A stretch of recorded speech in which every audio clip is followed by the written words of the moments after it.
I'd like to start the Emeryville Planning Commission for Thursday, January 28th, 2006. Director Bryant, can you take the roll, please? Certainly. Commissioner Bowders? Present. Commissioner Cardoza? Here. Commissioner Donaldson? Here.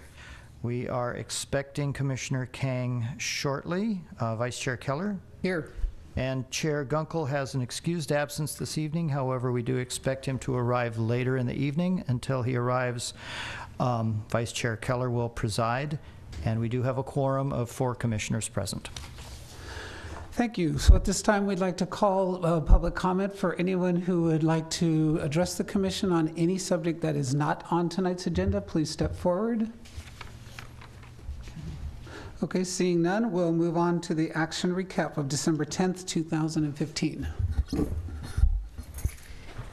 There's a correction to make on it. There's a description of the study session, the NADI study session, that's a repeat of the EIR item on there, so we need to get that changed. Oops.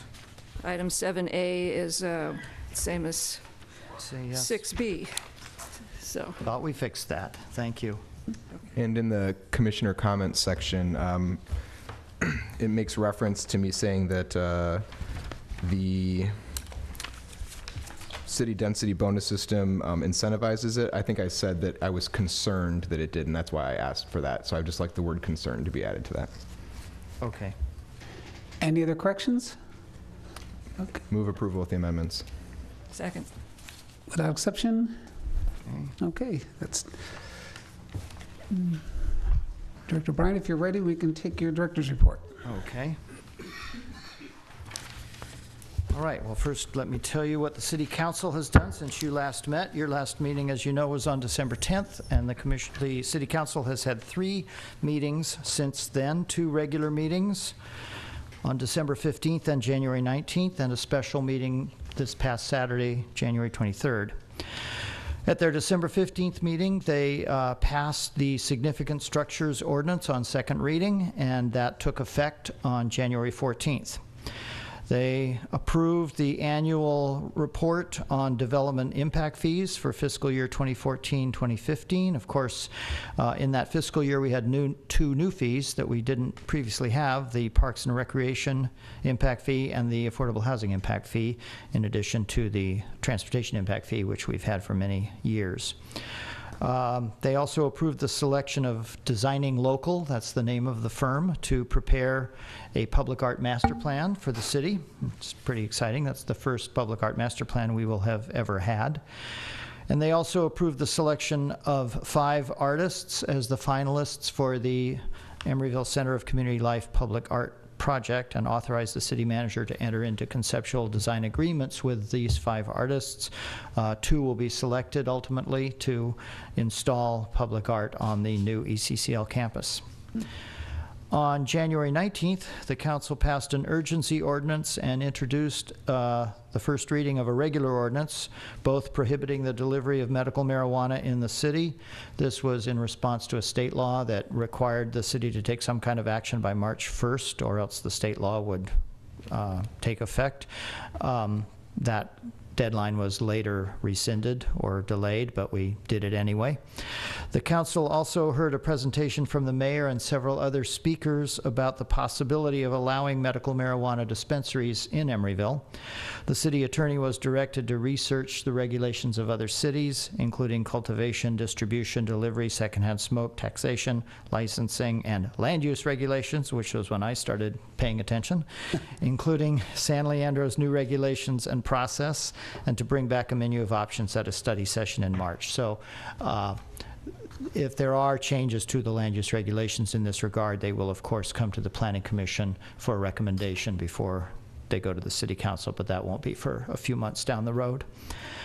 On January 23rd, the council held a special Saturday meeting just this past Saturday to discuss their goals in preparation for the upcoming budget process. I know a number of you were in attendance, as well as a number of members of the public and quite a few city staff. I think there were about 40 people there altogether, including council members and staff. The council had a wide-ranging discussion about a variety of issues, including public health and happiness, social justice, housing and homeless services, parks, public safety, infrastructure, economic development, including small businesses, climate change, and sea level rise, and other topics. Staff is now compiling a summary of the meeting, and we will use that information in the upcoming preparation for the next two-year budget that covers fiscal years 16-17 and 17-18. And finally, in other news, related news, the City Council will be holding interviews for Planning Commission applicants. At this point, I believe there are 4 on February 16th to replace Commissioner Moss. They are expected to make the appointment immediately following the interviews, so we will hopefully have a new commissioner in time for your next meeting on February 25th. And that concludes my report. I'd be happy to respond to any questions you may have. Okay, seeing none, we'll do our disclosure of conflicts of interest and ex parte, starting with Commissioner King. Thank you, Chair. I met today with Mr. Jamie Arbona of In Language Radio regarding the Nady site. So I have several. I have met today with the applicant for 6701 Shell Mound. I have also had a series of meetings with Stacy Wells from Sutter Health regarding the sign for 2000 Powell, I believe is the address. And I had a conversation with the Emeryville Police Department about the application for 2100 Powell. I have nothing to report. I had a telephone conversation with the developer of the Nady site. And I too had a short phone conversation with the developer at the 6701 Shell Mound Nady site. Okay, so that will move us on to our first administrative item, the General Plan Annual Progress Report. And that's Mr. Bryant. Oh. Eden, thank you. Diana Kina and Catherine Furpo will make this presentation.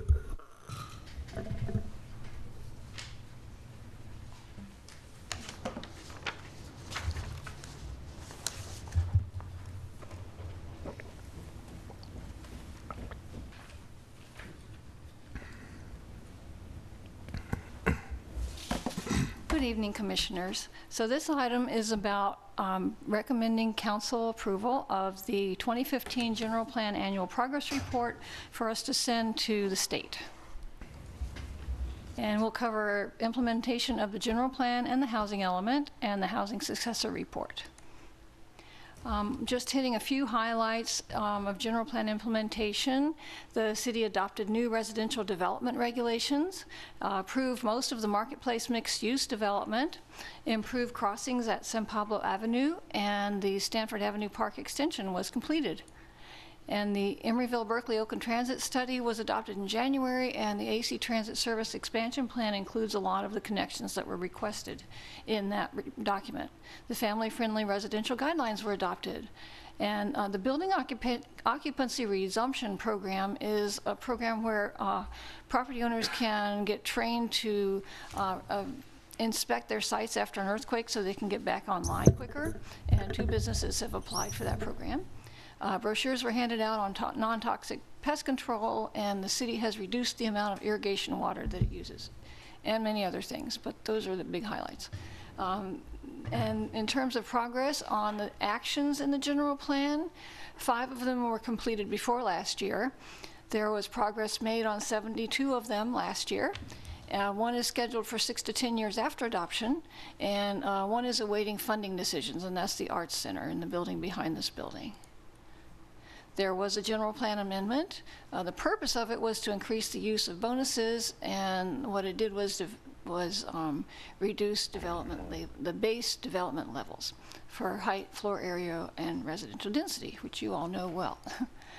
And then we'll have Catherine talk about housing element implementation. Good evening. Good evening, Commissioners. So in the 2015, I just want to point out that the RENA numbers that you're seeing before you are 2-year numbers. So the RENA actually started a year before the housing element. So these numbers are what was accomplished in the 2 years of the RENA. Last year, we only actually completed 2 units of housing. But the rest are from 2014. But as you can see, we're on our way to meeting our RENA numbers. We expect, obviously, much higher numbers in 2016. The housing element implementation, we're working a lot on 3706 San Pablo. You'll see them again tonight with 86 units of affordable housing and 1 manager's unit.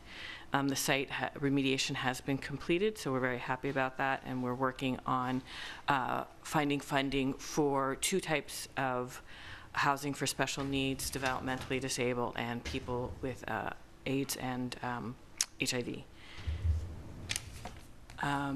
So we made progress on 53 out of 54 of the programs. Again, this is just the first year, so as time goes on, there'll be more and more progress. The affordable housing impact fee generated $840,000, thank you.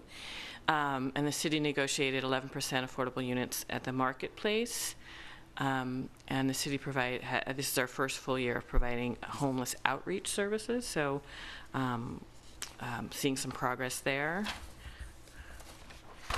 The city helped this year, the HACA, the Housing Authority of the County of Alameda, actually opened up their Section 8 waiting list, which I think was the first time in 8 years, and we expect it to be, once it was closed, it was going to be closed for a very long time. So we did a very big push to try and get as many people to apply for the Section 8 waiting list, with lots of help from community services, and we're very pleased with the turnout.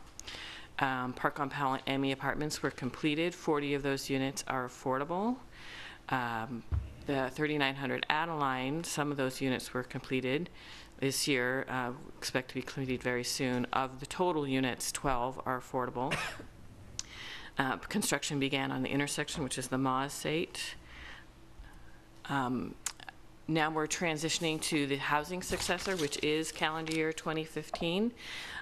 This is the assets that we received, housing assets that we received from the dissolution of redevelopment. We're working on 4 sites right now, 3 of them in pre-development, the 3706 San Pablo, which you're familiar with, 6150 Christie, and the Christie sites are all contiguous.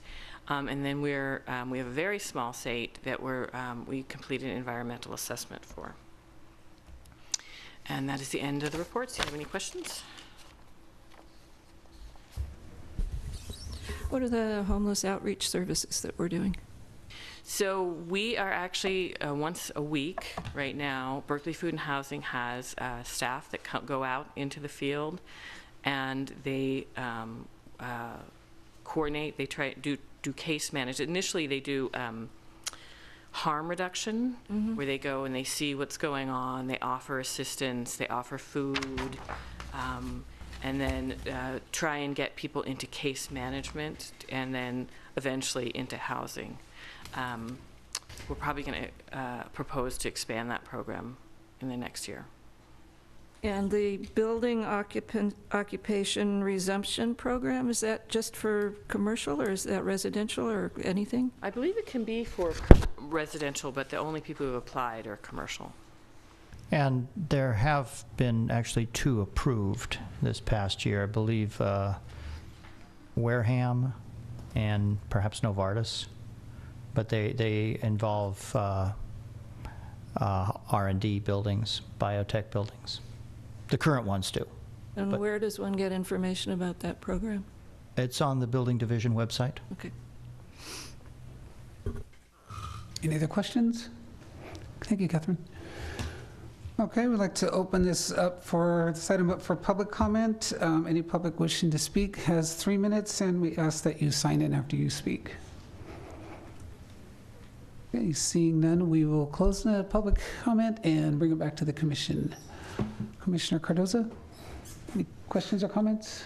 No, I would move approval.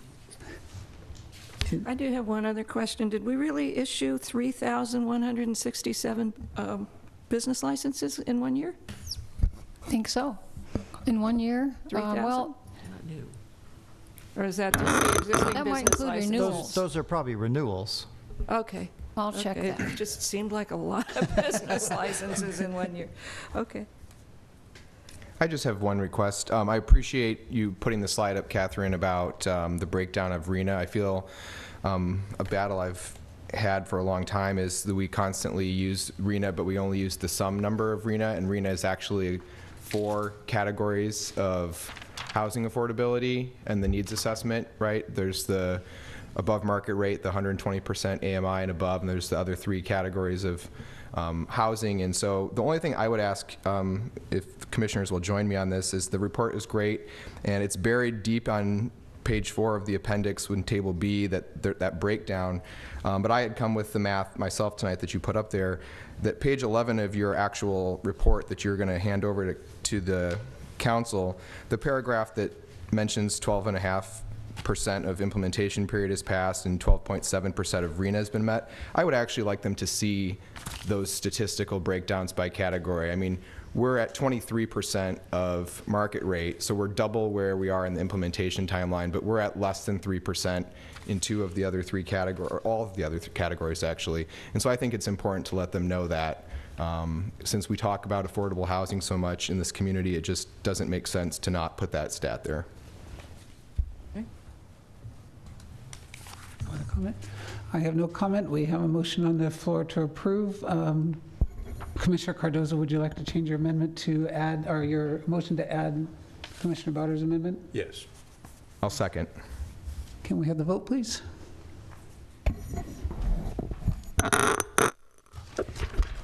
Commissioner Bowders? Aye. Commissioner Cardoza? Aye. Commissioner Donaldson? Aye. Commissioner Kang? Aye. Vice Chair Keller? Aye. 5 ayes. The report is approved. We will forward it to the City Council with your modifications. Thank you. Okay, we'll move on to item B, and that's the Sutter Hill sign appeal.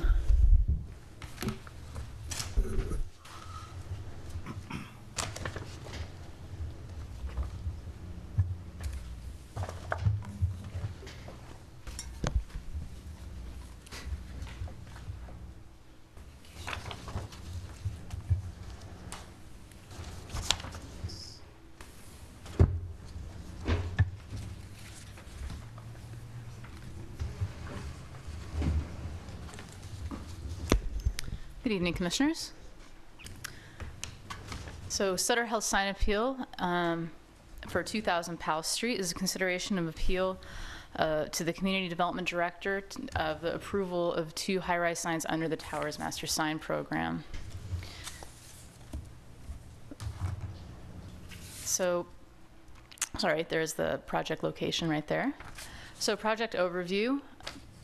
Back in 2011, the Towers Master Sign Program was approved.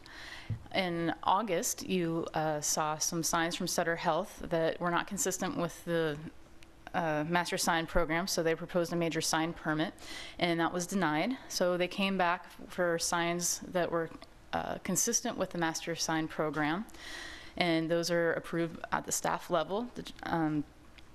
We did approve those signs, and an appeal was received to that decision on December 14th. So for Planning Commission action, there are 3 options: to affirm the decision of the director and dismiss the appeal based on a determination that the facts did not warrant a further hearing. You could also set a date for a public hearing on the appeal. Or if you find that there are inconsistencies with the Master Sign Program, you can refer the application back to the director. So in terms of actions, no discretionary findings are required this evening. The only criteria for approving the sign under a Master Sign Program is that it conforms to the Master Sign Program. The conditions are limited to implementing the requirements of the Master Sign Program, so the Planning Commission does not have authority to add additional conditions to the signs. And what you decide tonight cannot be appealed to the City Council. So for consistency with the Master Sign Program, the sign program offers options at 2000 Powell for 2 locations: 1 east-facing sign, shown here, and 1 south-facing sign, shown here.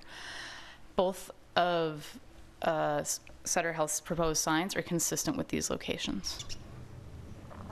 So the size of the signs is also consistent with the Master Sign Program.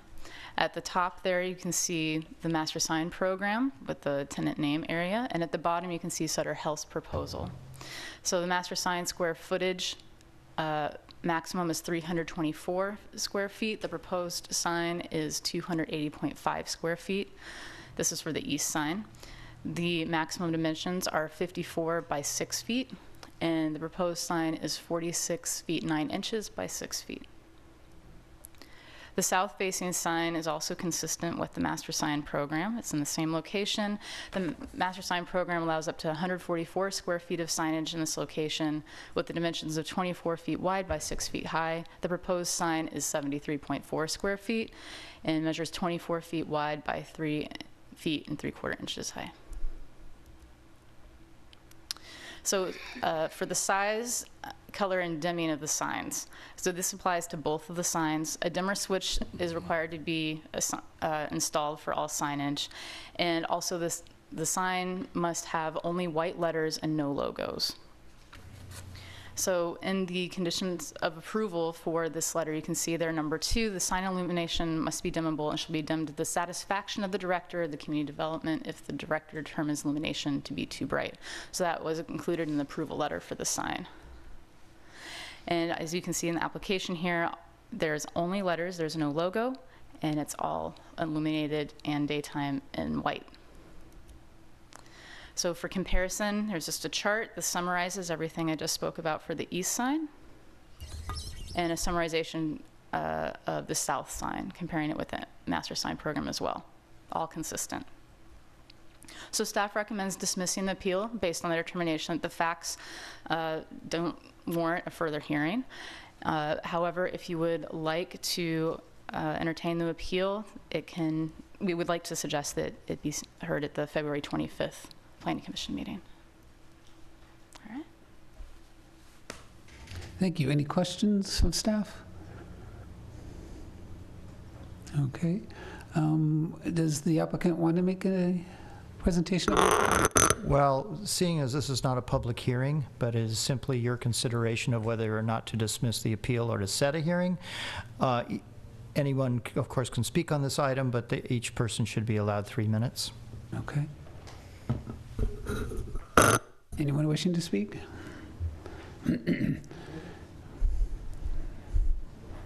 Hi, Stacy Wells with Sutter Health. First, I want to thank you all for your time. I've learned a lot about the Master Sign Program since we were here in August, and I wish we could hit the restart button on this. I am here because I'm asking you to deny the appeal tonight, and if we can secure that, we would be willing to come back and talk about an alternative proposal to move the signage to the north and south sides of the building, if we could come back with our original proposal and secure those variances from you. And we could do that in February, given that if the building owner approved the proposal as well.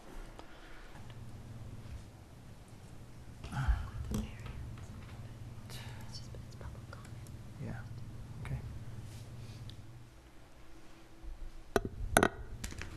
You done with your So, comments? yeah, I know you can't take a decision on that tonight, but maybe when you're done with your comments, we could discuss the parameters for that, and I could get some sense from the commission.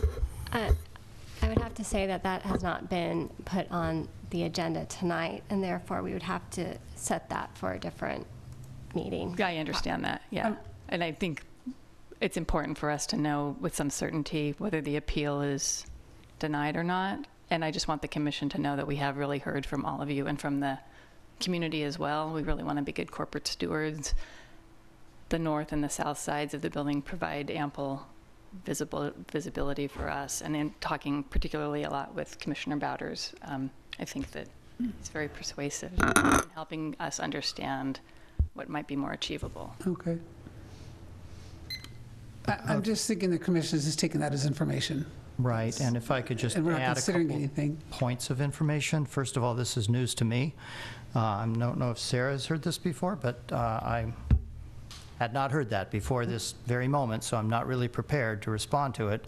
But I would like to remind the commission of a provision of the planning regulations, section 9-7.216, regarding denied applications. It says, whenever an application for any type of permit under these planning regulations has been denied, no application for essentially the same proposal affecting the same property or any portion thereof shall be filed within 1 year after the date of denial. This shall not apply in instances where the applicant can show changed circumstances sufficient to justify a new application. And changed circumstances would be what, by example? I Can don't know. I ask a question? Sure. Who gets to decide whether it's a substantially similar proposal? Whether or not a new application is justified shall be determined by the director, whose decision may be appealed to the Planning Commission. Okay. To me, it seems like it's changed enough because they're moving it from one location to another. Well, So- yeah, it's not So before at- you. at actually. this We're not considering that right now. Yeah, we should go back to the item, which is really, would the planning commission like to dismiss it or set it for a hearing? And we're still in the midst of public comment. That's correct. Are there any more public wish to speak? Seeing none, we'll close public comment and bring it back to the commission and to discuss the item before us, which is the appeal. Commissioner Cardozo, any comments? No, I don't think we should approve the appeal. Commissioner Donaldson? It seems to me to be consistent with the master sign program, and I don't see any basis for the appeal, actually. Thank you. Yeah, I agree that the master sign program does not allow for this appeal to go forward. That said, I know we're not discussing anything. I just want to make a comment and thank Sutter Health. One of the most outspoken critics of your initial proposal, and my criticism was because I didn't feel that you had engaged our community or us on that matter. And having spoken to you in great depth, you have taken all the steps now to do that. And so I do just want to thank you and look forward to hearing what you have to offer going forward. My comments are similar to Mr. Bowder's. Seems to conform to MSP, and also want to thank Sutter Health for engaging us at a more intimate level to learn more about what you're trying to do. So I appreciate it as well.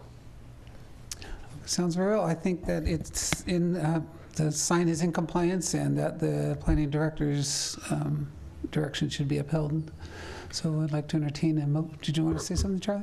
No, I was Okay. just going to ask for a motion. There is a prepared resolution that is in your packet. And so because this is final action, we do need a written record here, not just an oral motion. I didn't know if you were just going to do it orally. I just wanted to call your attention to the fact that there's a written resolution that staff is prepared for your consideration. So the resolution is to dismiss the appeal. Correct. Based on a determination that the facts ascertainable from the record do not warrant further hearing. And I need a motion to. Motion on that resolution. I Okay. would make a motion. A second. Okay, can we have the roll, please? Certainly. Commissioner Bowders? Aye. Commissioner Cardoza? Aye. Commissioner Donaldson? Aye. Commissioner Kang? Aye. And Vice Chair Keller. Aye. 5 ayes. The appeal is dismissed. This decision is final and may not be appealed to the City Council. You can ask the chair. If you can keep it brief, please.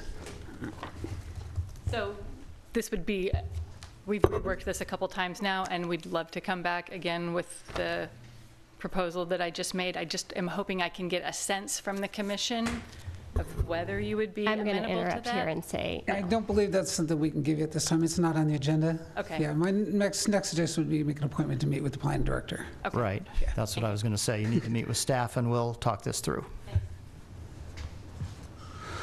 Okay, moving on to our first public hearing of the night, and this is for the 3706 San Pablo Avenue Affordable Housing Extension Request.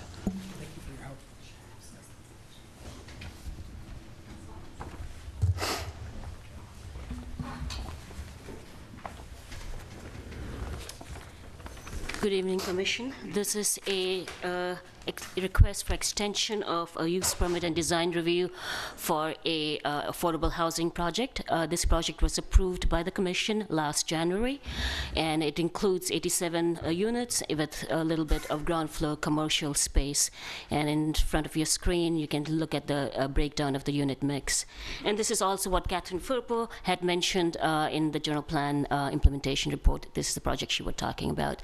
So this is the site of the project. It's the site of the former Golden Gate Lock and Key building. And this is the site plan that was approved. As you can see, a portion of the project site is in Oakland. Oakland has ceded jurisdiction to Emeryville, so all planning and building entitlements will be handled and have been handled by the city of Emeryville. So these are some of the elevations that were approved as part of this project. And the use permit and design review permit expire 1 year after the date of approval, unless building permit application has been made. The applicant has been working diligently in acquiring financing for the project. As included in the staff report, they have acquired a few fundings, and they are still applying for a couple of other funding sources, one of them which includes low-income housing tax credits in March. They are hoping to apply for a building permit in May of this year. The zoning ordinance allows the Commission to grant permit extensions to previously approved permits, provided certain findings can be made. And these are essentially it means that the applicant has been making or taking steps in a good faith to commence work, and that the permits are in the best interest of the city for them to be extended, and there have been no changes to the circumstances or the site conditions, and that the property owner or the permit holder has been maintaining the property in the meantime. We believe that these findings can be made, and staff is recommending that the Commission approve the request for 1 year extension, and the new expiration date, if the Commission approves, would be January 22nd of next year. That concludes my presentation. The applicant is here. The EAH representative, Weldon Jordan, is here, if you have any questions from him. Any questions of staff from the Commission? Can another extension be granted after this one if they're unable to get the text? Yes, they are eligible for one more extension, and that would have to be approved by the Commission. Anyone else? Okay. Do we want to hear from the applicant? I don't have any questions or any need myself. Okay. Just public comment for this. That would be next. Yeah, I was going to see if we had any questions for the applicant. Okay, so we're going to open this up to public comment, and anybody commenting has 3 minutes, and we ask that they sign in. Okay, seeing none, we'll close the public comment and bring it back to the Commission for comments. Okay, if there's no comments, Oh yeah, starting anywhere? Or? yeah, just, sure. Okay. I'm sorry. My comment is real simple, is thank you, EAH, for working on this project. It is very difficult to compilate all the different finances that are necessary to put an affordable housing project together. Having a lot of work on these things, it's extremely difficult to do, so I very strongly urge everyone to approve this extension. I think we need all the affordable housing we can get, and I would second that if that was a motion. Was that? I want to make the motion. I motion that we approve Let's the give extension. everyone else a chance. I would agree with you. I think we definitely need this project. So, who made the motion? Commissioner Bowders, seconded by Commissioner Donaldson. Donaldson. All right, ready to vote? Mm-hmm. Commissioner Cardoza? Aye. Commissioner Donaldson? Aye. Commissioner Kang? Aye. Commissioner, did I miss somebody? Me. Sorry, Commissioner Bowders. Aye. And Vice Chair Keller. Aye. 5 ayes, the extension is approved. This decision may be appealed to the City Council within 15 days. All righty, moving along at breakneck speed for this commission. And I'm very happy about that. We're working on the 2100 Powell Street Master Sign Program.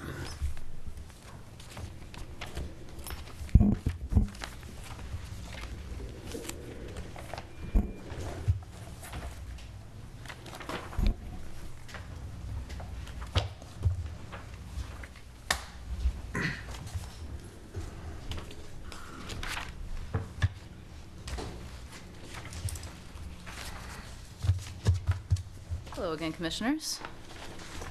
So now, as you said, we're looking at the 2100 Powell Street proposed master sign program.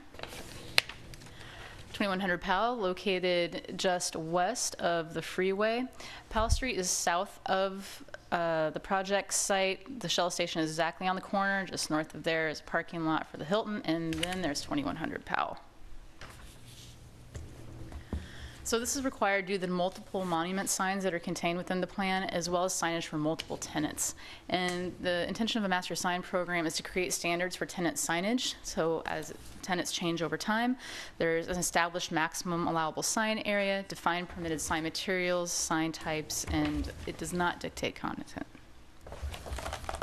So an overview of the plan. In purple are all wayfinding signs. So sign for the project. This is not tenant signage. This is to make a more cohesive palette of wayfinding signs throughout the project. The red signs all towards the front of the building are tenant signage that's proposed. So the wayfinding signs, we're going to start with those. Some are included in this plan. They're existing to remain. One is a 2100 Powell Street sign at the front of the building, labeled as sign G within the packet you received. And other, it's very hard to see on this presentation, but there's an exit and entrance sign here for sign H.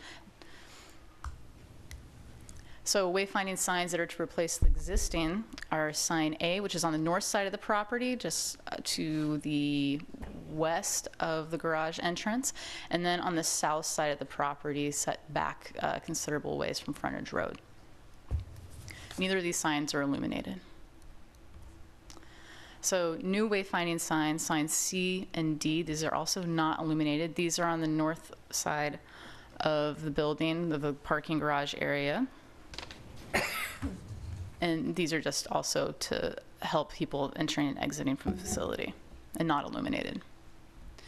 So new wayfinding signs, there's one on the north and one on the south as well for these. And these are both monument signs that are not illuminated. And it was kind of hard to see the signs in the presentation, so they're where those arrows are pointing. So the tenant signage, there's 3 designated locations for tenant signage. Anywhere where it says Relay Health, that would be our primary tenant signage, and that would be able to rotate over time with as primary tenants come and go with different colors and whatnot, but the background would stay the same. The illumination style would stay the same, where it'd be either halo lit or backlit colors.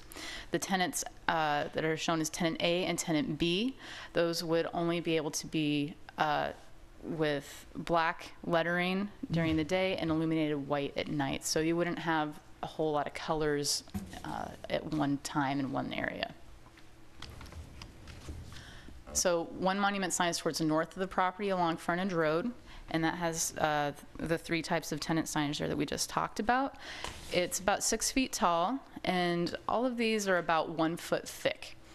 And this is illuminated in the way I just described. And here are some renderings for that.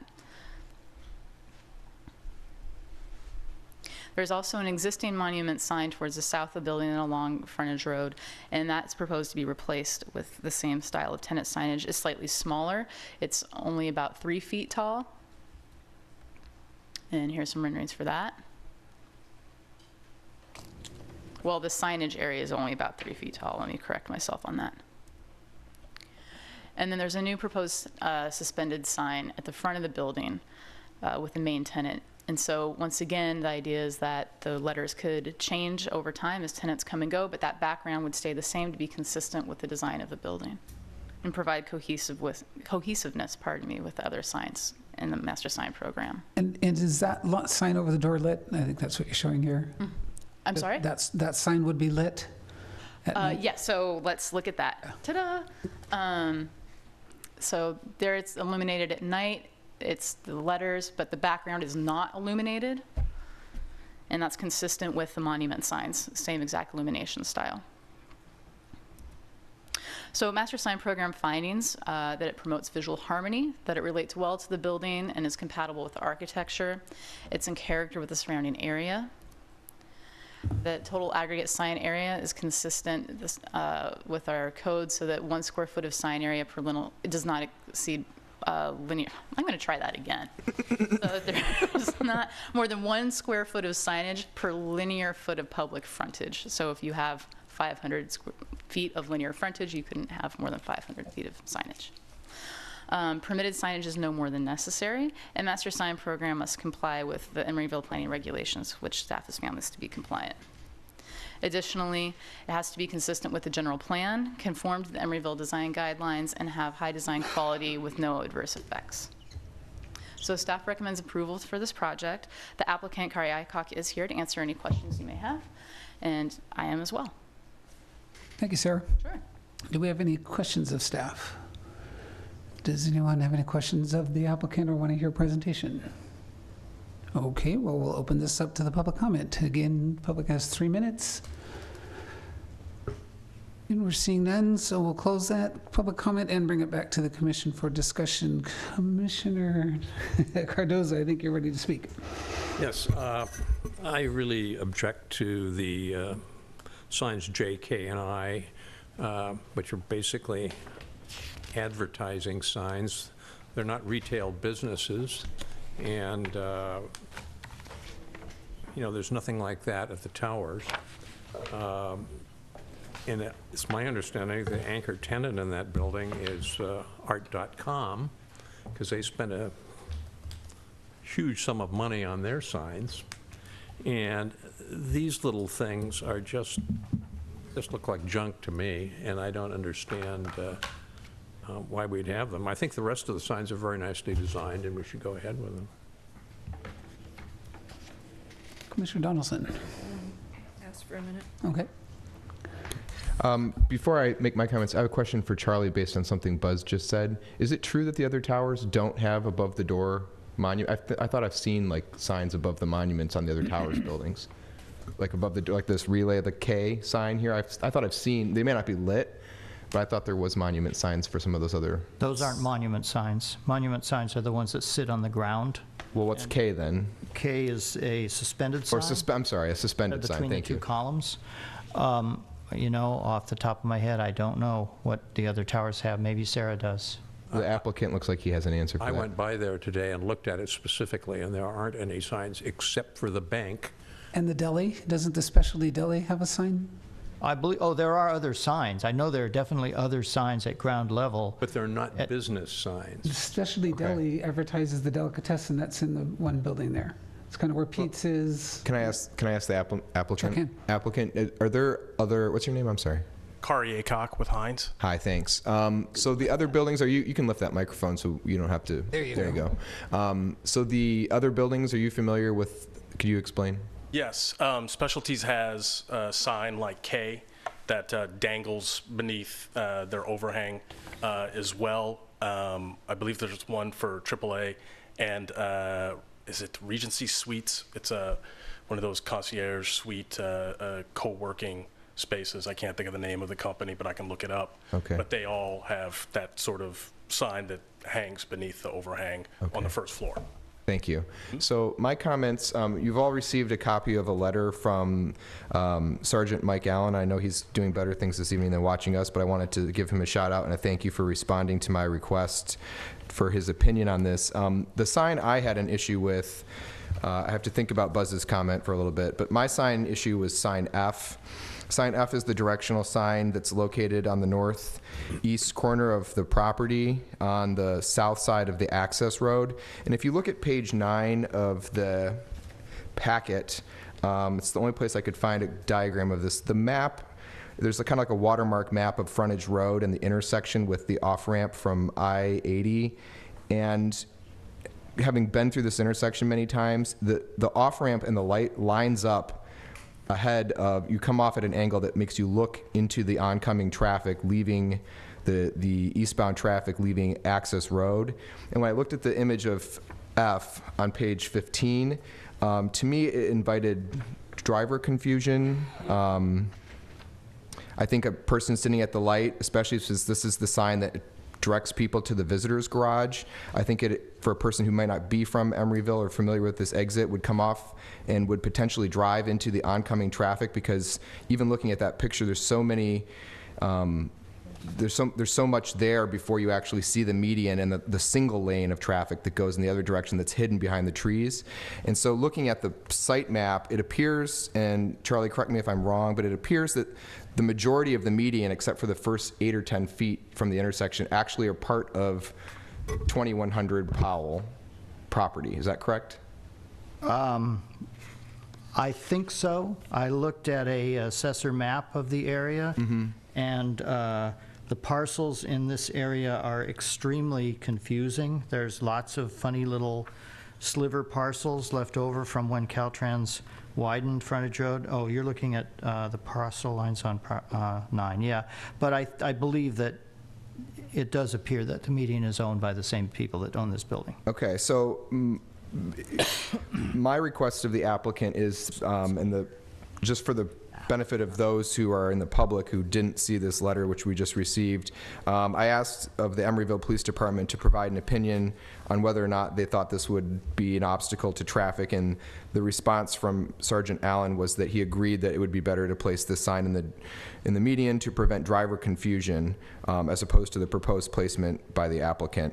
So my request would be that if it is actually possible to put F at the very front corner of that median behind the first diagrammed tree, but would still be visible from the intersection, I would prefer that it not be where it's currently located. That's my only comment. Yeah, if you would like to respond to that, I welcome that. Thanks. Yeah, I just saw that letter today as well, and the comment is completely valid. So yeah, we would either be willing to move it to the median or do away with it altogether. We'd like to study the parcels ourselves. I know that we do own part of that and maintain it where the trees are, so we'd need to see what's possible, but yeah, absolutely. Thank you. I have one further question. Looking at that sign, F, it appears that you have an arrow pointing to the frontage road, which would be this road going down the side. So the frontage road goes in front and down the side?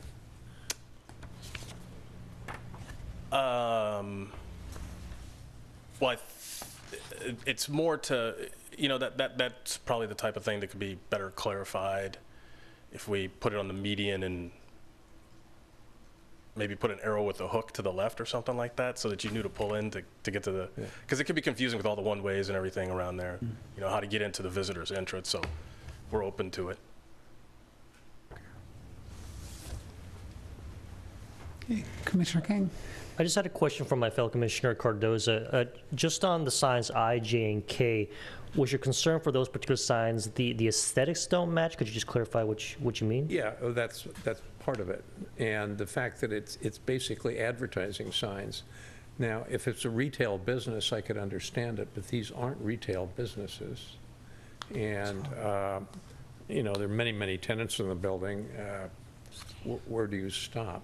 I mean, they're only asking for 3 now, but they could. Well, but we're only being, they're only asking for 3, but if they came back and said we want to add 20, we could say no at that time. True, but it's not consistent with the towers. Well, before we continue with our comments, if you have questions for the applicant or our staff, then we can move this towards public comment before we add our comments. Okay. So I have no questions for staff or. We did public comments. Did we do comments? Yeah, we're on commissioner comments. I'm sorry. You were hosting. We're just moving too fast. You were hosting so well, you forgot your turn. We're moving too fast. Okay. So, sure.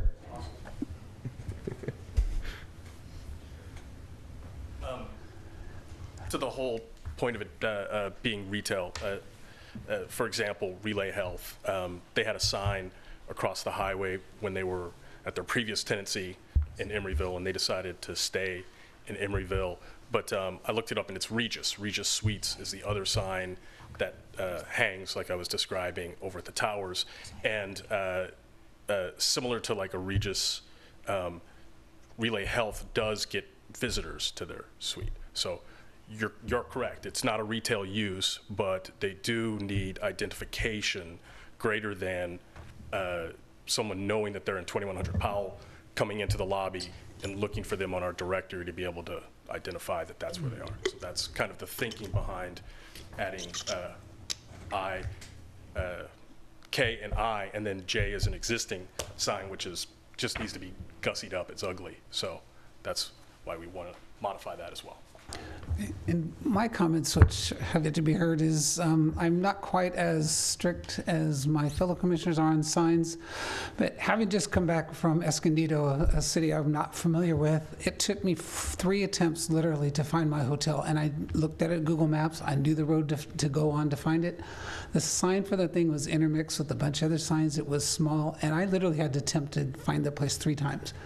But some signing is wayfinding, and we all complain about traffic in this city, and I think a bulk of our traffic is people going around and around because they can't find where they're going.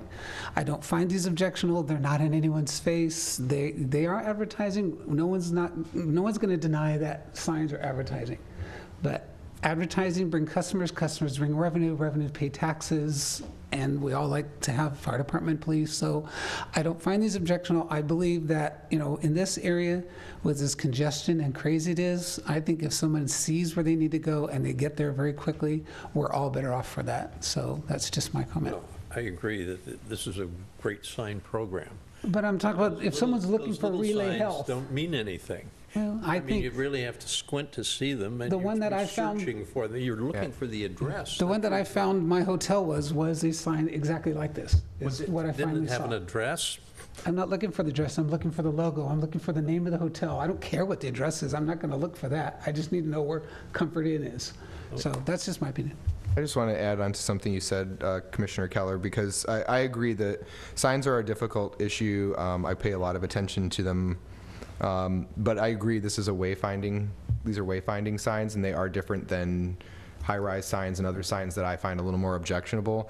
But something else I would consider, Commissioner Cardoza, in evaluating this is that the set of buildings on this peninsula, when you think about their numeric address layout, they don't actually even geographically line up in the sequence of their address. 2100 is farther east than 1900, which is then farther east of 2200. So it is confusing for people. There are one-way streets, as was noted by the applicant in this area. And I mean, I didn't even think of Commissioner Keller's comments about traffic, but I just personally think that wayfinding signs, are really important. Not being a driver, but having just flown back here a few hours ago from being in LA for a work trip, I drove around a block 3 times trying to figure out where the Enterprise rental car was because there's no sign out front, and it drove me crazy. So, I know there are other tenants. It's not just Relay Health who's there, but I do feel that for this particular complex, the signs aren't offensive to me because the size of them, as we've got the dimensions here, the sizes are very reasonable. They're not very large. My only issue remains F, but that's my comments. I think that the wayfinding signage, the actual directing people in the traffic part, those are nicely designed. They look good. My problem is with the proliferation of illuminated signs, and if these are building tenant identification signs for businesses that don't have people coming and going after 5 o'clock, I would rather see them not illuminated. That would be. May I ask the applicant a question? Mm-hmm. Sorry, you keep coming back up. You might want to stand there till we're done. Get your little pet counter out. I was going to say, yeah, you should count your steps tonight. Your tenants who would be and prospective tenants, because I know you have A and B down there, does this close at 5 o'clock? Everything is going to be closed up. Are we providing services into the 8 or 9 o'clock hour? Do you know? It's hard to. We can't say for the prospective tenants, obviously.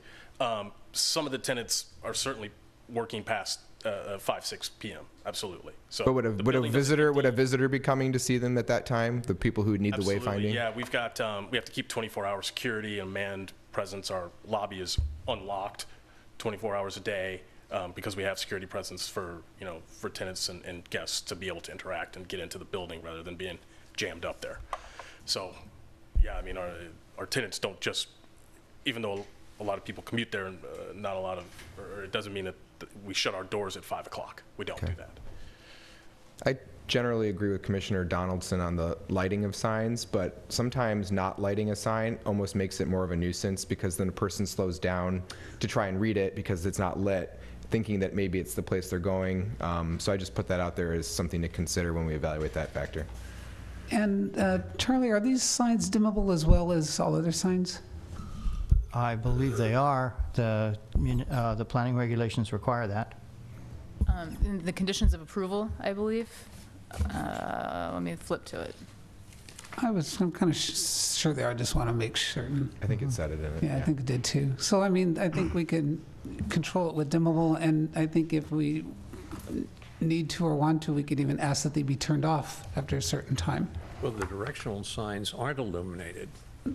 The directional signs for the address are, but for the businesses are, again, we just disagree. I don't look for addresses when I'm looking for business. I look for the business name. So if the business name is not lit and the address is, and I don't know what the address is, but I can't find Relay Health, the dark sign isn't going to help me. So that's We just the do- way I go. Excuse me, we do have a recommended condition, number 2B2, sign illumination. A dimmer switch shall be installed as part of all existing and new illuminated sign installations, and the sign shall be dimmed to the satisfaction of the community development director if the director determines the illumination to be too bright.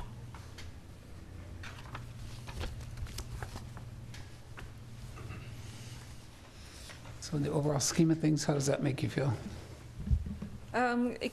Considering the environment out there, it's, I think that I could live with that, because it is sort of a large, dark, and confusing place, so.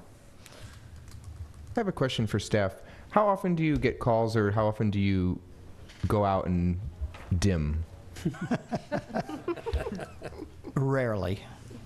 Okay. Because I know we have this as this general provision, and I've just always wondered, like, is your phone off the hook with "come dim this light"? No, No. Okay. not typically. All right. Commissioner King, I don't want to skip you. I yield. Can I entertain a motion? Well, I'll make a motion that I'm sure is going to be subject to friendly amendment, but I would make a motion to approve the plan subject to the additional condition that sign F either be relocated to a point in the median on Access Road agreed upon by the applicant and the planning director in consultation with the police department. And then if an agreement for a location there cannot be reached, that sign F be removed from the plan. Anyone care to second that? Or if you have things you want to add to it. I'd second that motion. Okay. Shall we call roll? Are you ready for, okay. Commissioner Bowders. Aye. Commissioner Cardoza. No. Commissioner Donaldson. Aye. Commissioner Kang. Aye. And Vice Chair Keller. Aye. 4 ayes, 1 no. The application is approved. This decision may be appealed to the City Council within 15 days. Okay, shall we take a break since we've got one more? And maybe our chair will join us between now and then. Is he expected to join us, or? Expected to come.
listen here.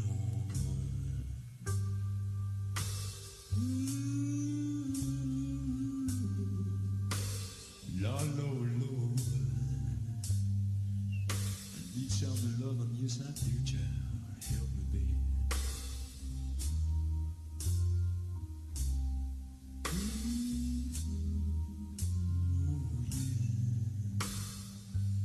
Need your love every day and every night.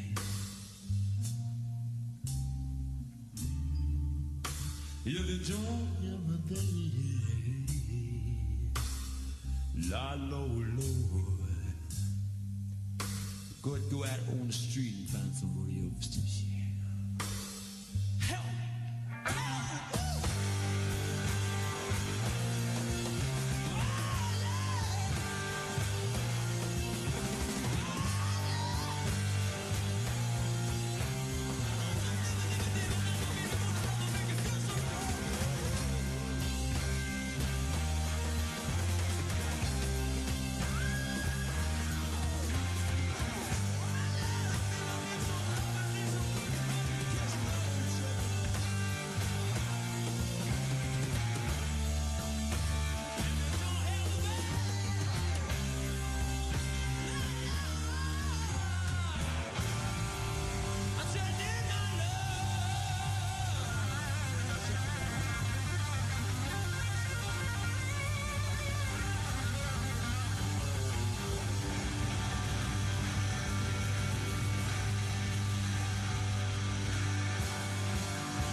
want you to walk with me, little girl.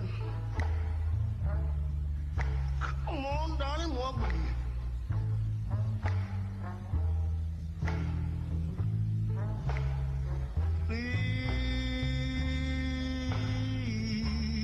Please, take a walk with me.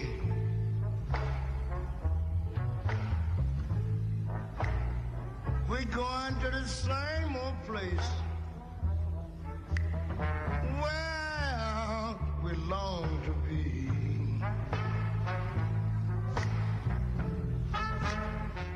Come on, baby. We're going to take a walk out on the avenue.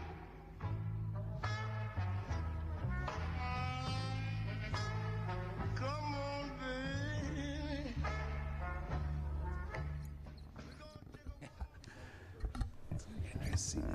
Brad won't believe us if we text him and say we're done. He'll be like, no. I know the truth. Should we call the commission back to order, please? And we're ready to do our one and only study session tonight. We're going to see 7601 Shell Mound Street Residential Development, also known as the Nady site.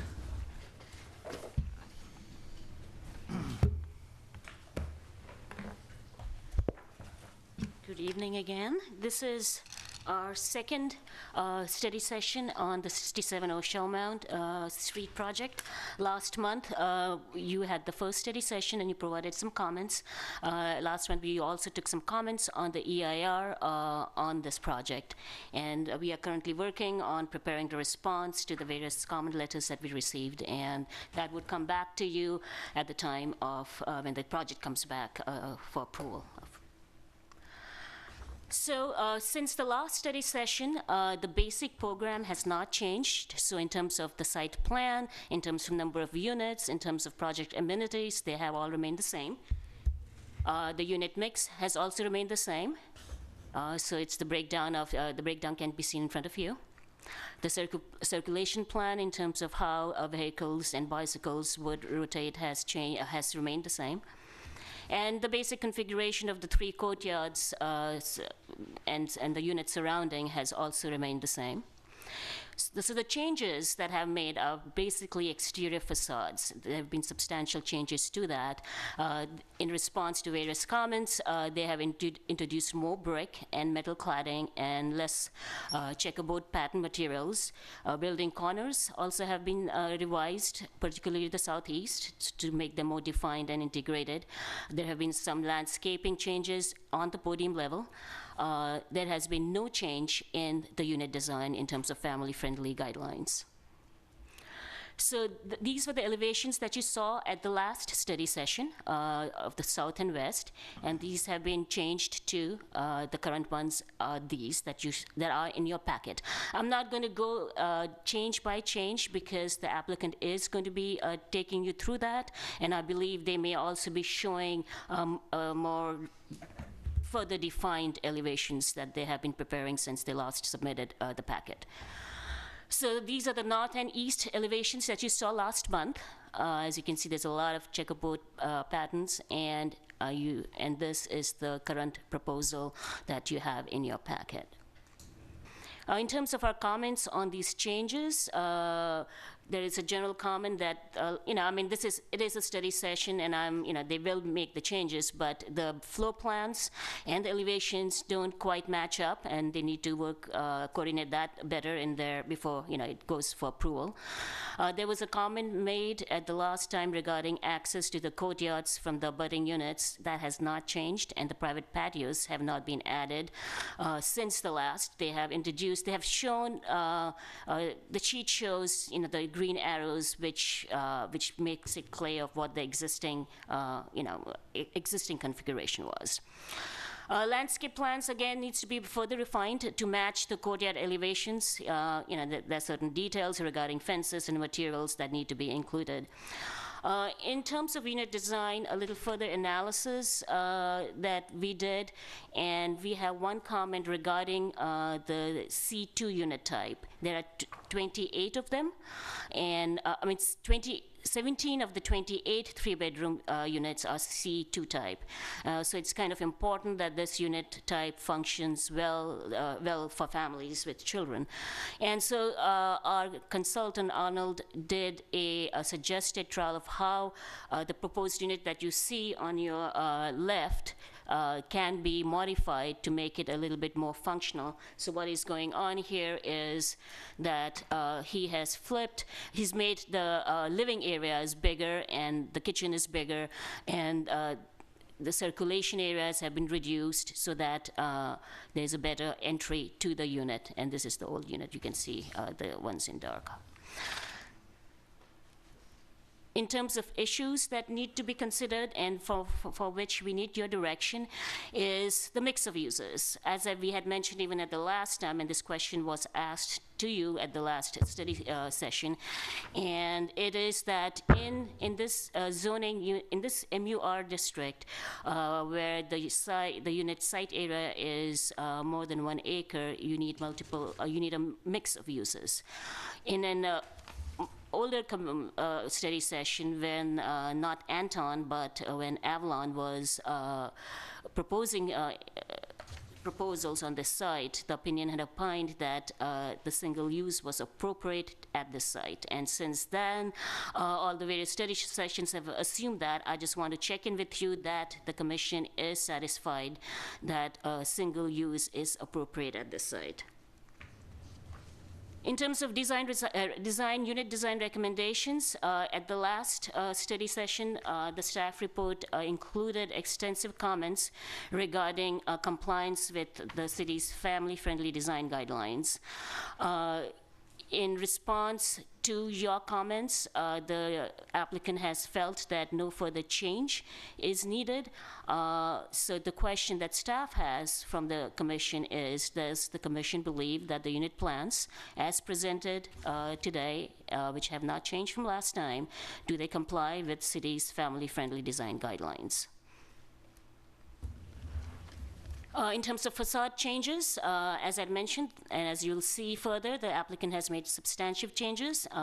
We would like to have your comment regarding the revised changes, and particularly about there's a grouped smokestack idea, and if, among other things, if the commission could give their opinion on that particular feature, it would be useful. And of course, any other comments that the commission might have. So that concludes my presentation. And I'm going to leave this last slide on, which is essentially the direction that we are seeking from you. So with that, I conclude my presentation. Obviously, the applicant has an extensive presentation. So if you have any questions from me, I would be happy to answer. Otherwise, we can move to the applicant's presentation. Commissioner King, any questions of staff? Not for staff, no. Commissioner Butters? None, no. I have a couple more, and it may be not the appropriate time, and if so, I'm sure someone can tell me so. Under the unit design of the staff report, page 4, there's a, looking at the last one, that the city consultant Arnold has provided an illustration that shows how the various unit Cs can reorganize to address some of the family-friendly deficiencies. Do these deficiencies make the plan out of compliance with the family-friendly housing guidelines of the city? Yes. Okay, in the sense that even in the last time we had the various different areas, different unit types where there were deficiencies, and we had done a scaling of that. And so we did not believe that the unit design were in conformance with the family-friendly guidelines, and they have not changed. Okay, so in order for us to go forward and meet the family-friendly design guidelines, we would have to ask them to change this floor plan? This as well, I mean, it depends on whether you agree with our recommendation or not. It is our opinion that the unit designs as presented are not quite in conformance with the guidelines. Okay. But ultimately, you are the decision makers of those guidelines. So that's why I'm seeking direction whether, they are guidelines. It's not, there's a judgment involved here. Mm-hmm. Mm-hmm. And therefore, we felt that they did not comply. Okay. But and we asked for your opinion, it wasn't very clear. Applicant felt that it'll be clear tonight. Thought that it was conforming. So we just want to be clear. Okay. Is it just ultimately you are the interpreters of the guidelines? Mm-hmm. Is it just this one plan C2? No, this is in addition to the comments in the previous staff report, which was attached to your staff report. So if you look at your packet and look at the December 10th staff report on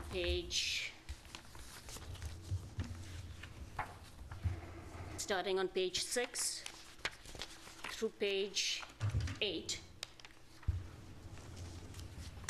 there is a whole different guidelines that have been addressed, and there are recommendations that we have made in order to bring the unit designs into compliance. Then in the staff report attachment, there is even more further explanation by Arnold's memo, which looks like this, which kind of goes into detail of each guideline, which ones comply, which ones don't comply. And our question to you at that time was, do you agree with this analysis. Okay, we'll discuss that more when we get into that portion of it. Then just one other question regarding the state bonus system. I'm now looking at page 3, the second paragraph. And it's just talking about the height increases. And the last sentence is, under the state density bonus system, no community benefits or condominium map is required. So does this proposed project meet and thus qualify for the state bonus system? Yes. Okay. Yes. So, and they have a choice Right. of using one or the other, and they have proposed that they will be using the state. The state, and I just wanted to clarify that as it's presented, it meets the state qualifications, and we don't really have a purview to add conditions to that in particular. Correct. Okay, I just wanted to clarify that more. Okay, thank you. Chair Keller, may I just add Sure. one thing? You may recall at your previous study session, we said that that would equal 9 affordable units. It turns out that was incorrect. It's actually 8. And the reason for that is that the number of units that need to be affordable is calculated based on the number of units in the project before the density is applied, not after the density is applied. So that's why the difference is 1 unit. Since we're at a breaking point, I see Chair Gunkel entering the room, so shall we turn the meeting over to him? It's up to you. We're on the last, we're on the last We're going to take a item. straw poll, Brad. We were all going to get up and say, oh, we're done. We were going to punk you, yeah. So we changed positions. Came at the perfect moment. So before I hand the presentation to the applicant, I'd just like you to note that we received an email from Wendell and Rosen. They are a law firm representing the FAM radio communications, and they have resubmitted the letter on their comments, which they had presented to us in December on the EIR. So they have resubmitted it in total. So I just wanted to bring that to your attention.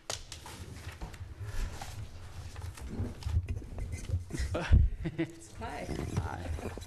So, Well, you get so ready. we really are in the study. Yes, and the applicant is ready to do their presentation, so while they're getting ready, we let you get ready. Thank you. Thank you.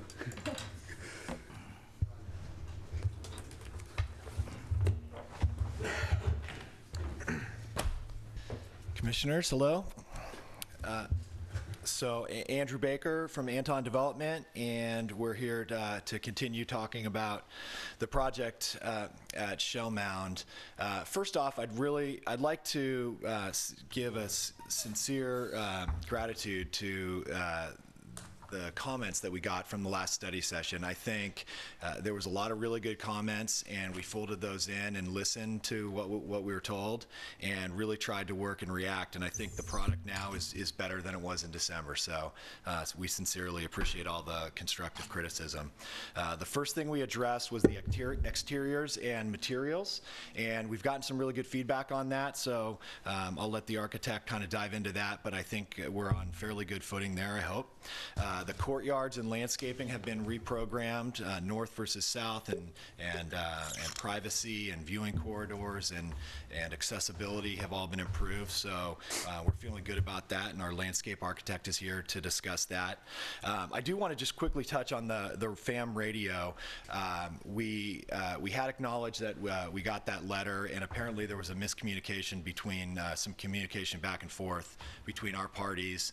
I think we have differing opinions on whether there's a material effect or not, and so this probably isn't the forum to discuss it, but we will talk offline and get that resolved with the other folks. So the retail at grade, I think I thought we were pretty clear on the fact that, you know, an off-ramp off a highway and then the first right would probably not be a good spot for retail. I did reach out and speak with the retail broker who wrote the original letter, and that's still his opinion, and we could get a host of other folks in here if we found that necessary to discuss. But we really made a strong effort to activate the streetscape with the bike shop and the stoops and the leasing office. So I think we accomplished what we're trying to do there. And lastly is the unit designs and the family-friendly guidelines. So it's really important to understand that these are, I would take just a minor issue with one of Maru's comments that we're not in compliance. This is subjective. So if I could introduce the idea that there are multiple right answers, there could be a wrong answer. That's fair. If you do something way off, it could be wrong. That's fair. But there are multiple right answers. And when we're in an issue of subjective, qualitative judgment, to repeat a word that was used earlier, that we've got to find a spot where we can move forward. So really, we think they're fantastic the way they are, and they meet all the criteria. We're willing to tweak things as the feedback that we get, but we just need some clear direction. We just can't be in a spin cycle talking about this forever. We're very open, and we'd like to, if there's better ideas out there, we'd like to hear them. So that concludes my comments, and I'll turn it over to our consultants. Thank you. Good evening once again. Morgan's going to tag team with me, the landscape architect.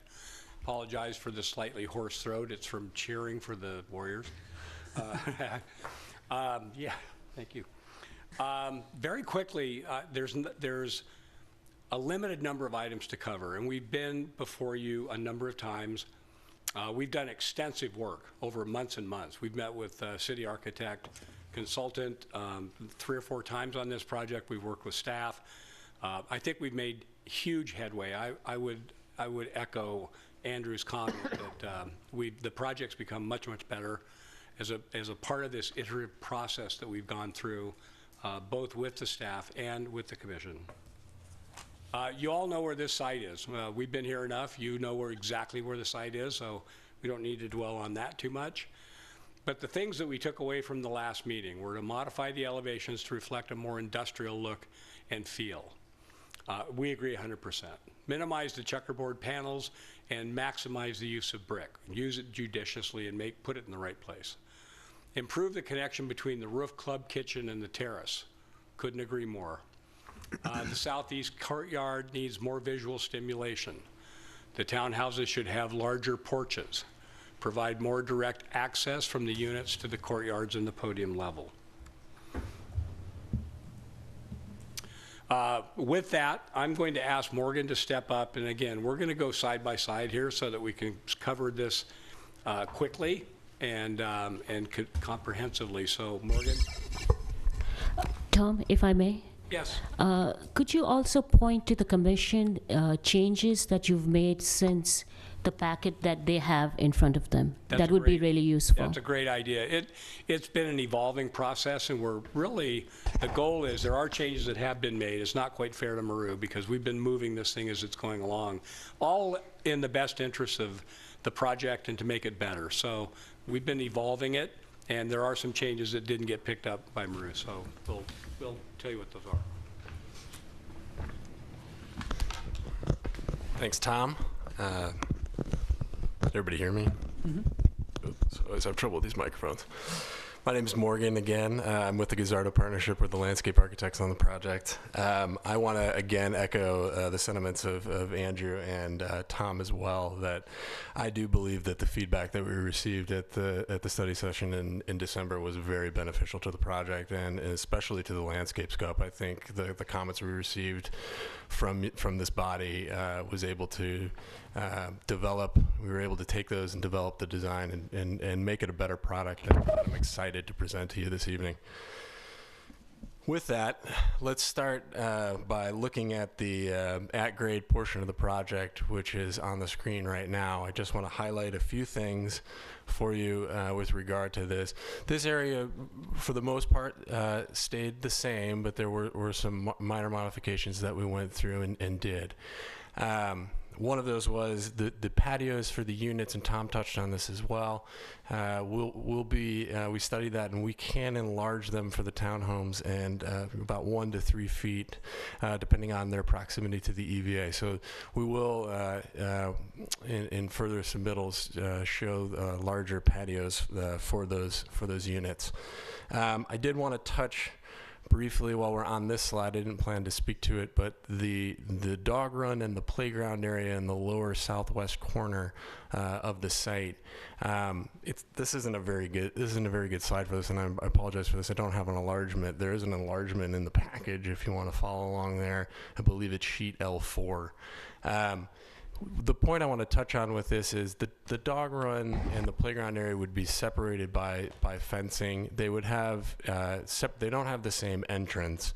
The playground entrance would be further here to the south, and then the entrance to the dog run would be here on the north. So they're separated by a little bit. The other thing to consider too, which again this is not showing very clearly, is for the dog run we've designed the dog lock, for lack of a better expression. It's kind of like an airlock situation where you have a gate that goes into a fenced-in area, and then you go through another gate to get into the dog run itself. So that provides another layer of protection, and separation between the dogs and then the children using the area. So just wanted to touch on that briefly. I think that it just needed a further explanation. The next thing I want to talk about, the next slide. Use the arrow. Just use the arrow, sorry.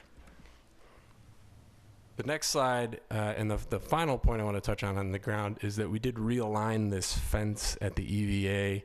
Originally, it was at the back of the sidewalk along Shell Mound. We've pushed it back into the site, so now that the fitness area has public access and can be used by the citizens of Emeryville.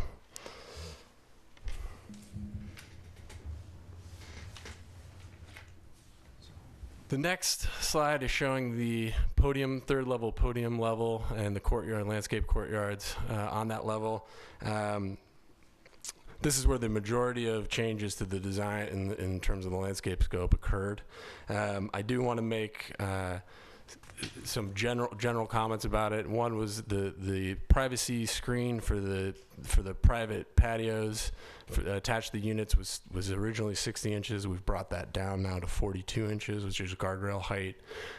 We feel that provides the privacy for the people in the patios, as well as screens the uses, but provides openness to the courtyard as well, some sight into the courtyard. And then the other major change that we did was we had a lot of pots over gravel as kind of a design concept here. We've gotten rid of that now for larger planter areas. They are raised planter walls, low raised planter walls, but by getting rid of the plots, we've been able to increase the landscape area that we would be able to plant on the courtyards. So the first courtyard I want to look at is the southwest. And the major changes here, the geometry didn't change, but as you can see, there's more, we've reduced the amount of pots. As part of that, we've taken the ladder setup areas that were down at the finished floor elevation. We've put them up in the planters as well. We were starting and stopping the planters to provide that area. So now we've brought it up into the planter itself in an effort to create more of a planting area. So what are the ladders? The fire ladder setup areas, So before, the strategy was to stop the planter so that we could put it down at the grade of the courtyard. But in this scheme, we've decided to bring them up. We think that will provide a larger planting area. We'll plant around it. So we're just trying to get as much planting as we can on the structure. Here. Also, we've designated before the table tennis area and the beanbag toss game zones were part of the unit paving that was happening there. We've given them dedicated areas in this scheme. The beanbag area would be over synthetic turf. So basically, what we're trying to get to is we've we've synthesized the design so that the uses are more clearly defined. This is before it was a little bit too open and freely programmed. Still have a dining area with grills, and then a terrace on the south, or excuse me, not terrace, a trellis on the south end that could provide shade and then light in the event that we need it in the evening hours. Moving up to the northeast, this, per comment from the commissioners, we've taken the cinema drop-down scheme that we had on the southeast courtyard. We've moved it up here. We thought that was a wise move in terms of daylight use hours, and it's a better solar orientation from this courtyard to maximize that kind of amenity. The other thing we've added here, it's kind of difficult to see, but that brown area in the center, that would be covered with a trellis. We would be able to provide heat source, since this is northern exposure here, and then light as well over the central dining area. And then also as well to the view terrace, we would have some trellis arbors, as it will, that would provide other sources of heat out there for people that were using that terrace as a nightly outlook.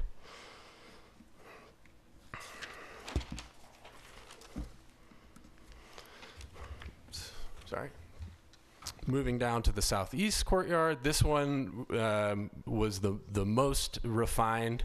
We got the most feedback about this courtyard in terms of its haphazard programming, and we feel that this design, we've really kind of dialed it in. We've defined the circulation better to create zones in here. There's a dining zone in the brown area, and then in lieu of using the cinema space, we have put a synthetic turf panel there that can be used for a variety of things, just for sitting out and relaxing, and then that's flanked by 2 radial trellises that can provide shade and light in the event that they're needed. The northwest corner, has a little bit of a smaller area. We have some raised planters to add some planting, and then the strategy here was, before we just had one large central planter, now we want to create kind of a lounge zone. We might have a fireplace element here so people can, and then no trellis, because we didn't want to encumber views in this area and use it as an overlook terrace. And where's the access to that? Yeah. The access is right here. There's no door. The door is kind of washed out. So you would come in here and then walk in here. And then the other thing I want to touch on, and I apologize for this, is and we can go back, is that the private patios all have access to the courtyards themselves. They're all gated, as you can see here. And I know that was an issue, and I apologize for not saying it on the other slides. Finally, the roof deck terrace. Here, the changes were, now in the central area, we've added a trellis that goes all the way out from the building out to the parapet guardrail edge, and that would provide heat source, light source for people dining out there. We've added bistro tables to the south end, as well as There's also a door that was added to the kitchen here. It's very faint, but I think there was a comment about providing access at this point, which we have done. At this point, I want to give it back to Tom. He's going to talk you through the elevations with the building. If there's any questions, I'm more than happy to answer them at any time. Thank you.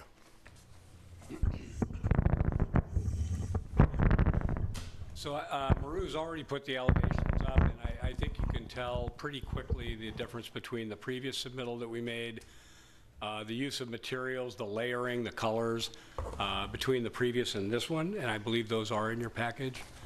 So these are the 4 major elevations around the building, but I think what's really the most important is to get that sense of what that meant to the person driving off the off-ramp, driving down Shell Mound. So this is the previous perspective shot of what the building looked like, and then this is what it looks like today. So we've made substantial changes in the use of the brick, the use of materials, like we've reduced the checkerboard patterning, we've increased the amount of metal that's on the building. There's our 3 favorite smokestacks over there, and we're going to find a use for those. We're going to find something. But we do have the rooftop deck, And we've really tried to play into and think about the use of industrial materials and an industrial aesthetic to make it not so refined, not so slick, not so clean, but to give it a little bit of rusticness and to try and work with those materials a little differently. This was the shell mound elevation that we brought to the last meeting, and this is the shell mound elevation today. We listened closely. We hope we were able to bridge that gap between where we were at the last hearing and where we're at today. We have increased the number of unit typology by raising the plate on the upper level. This is a different building than the building you looked at a year or so ago. This is not the same building. We have different floor plans, we have different uses, we have different modulation, but we tried to pick up the spirit of what you tied into last time with the industrial look. So a lot of the materials, like our decks, are not inset decks, but we also know that they want to be supported decks. So we've used more of an industrial aesthetic to create something really interesting and a little bit more artistic and a little bit more aesthetically pleasing. The pop-ups on the corners, those are going to be lovely because they'll act like beacons and you'll be able to see the light as you're getting off the freeway, as you're coming down Shell Mound. So those will be illuminated. We're really happy with the way the building's turning out, and we hope you are too. We've also increased the amount of brick substantially, and on the ground level, we're using more of an industrial look on the windows with large blocked out squares so that it kind of picks up that feel. I was going to hang slide here because I thought I would leave this one up for about 45 minutes so you could enjoy it. But I would like to discuss where we ended up. We checked off the boxes about how we felt that the Planning Commission, the serious considerations that you wanted us to give, and we think we've gone through those. We were quite judicious about that, and that is the end result. I would like to discuss the floor plan parts of this because I know that that's a tricky road.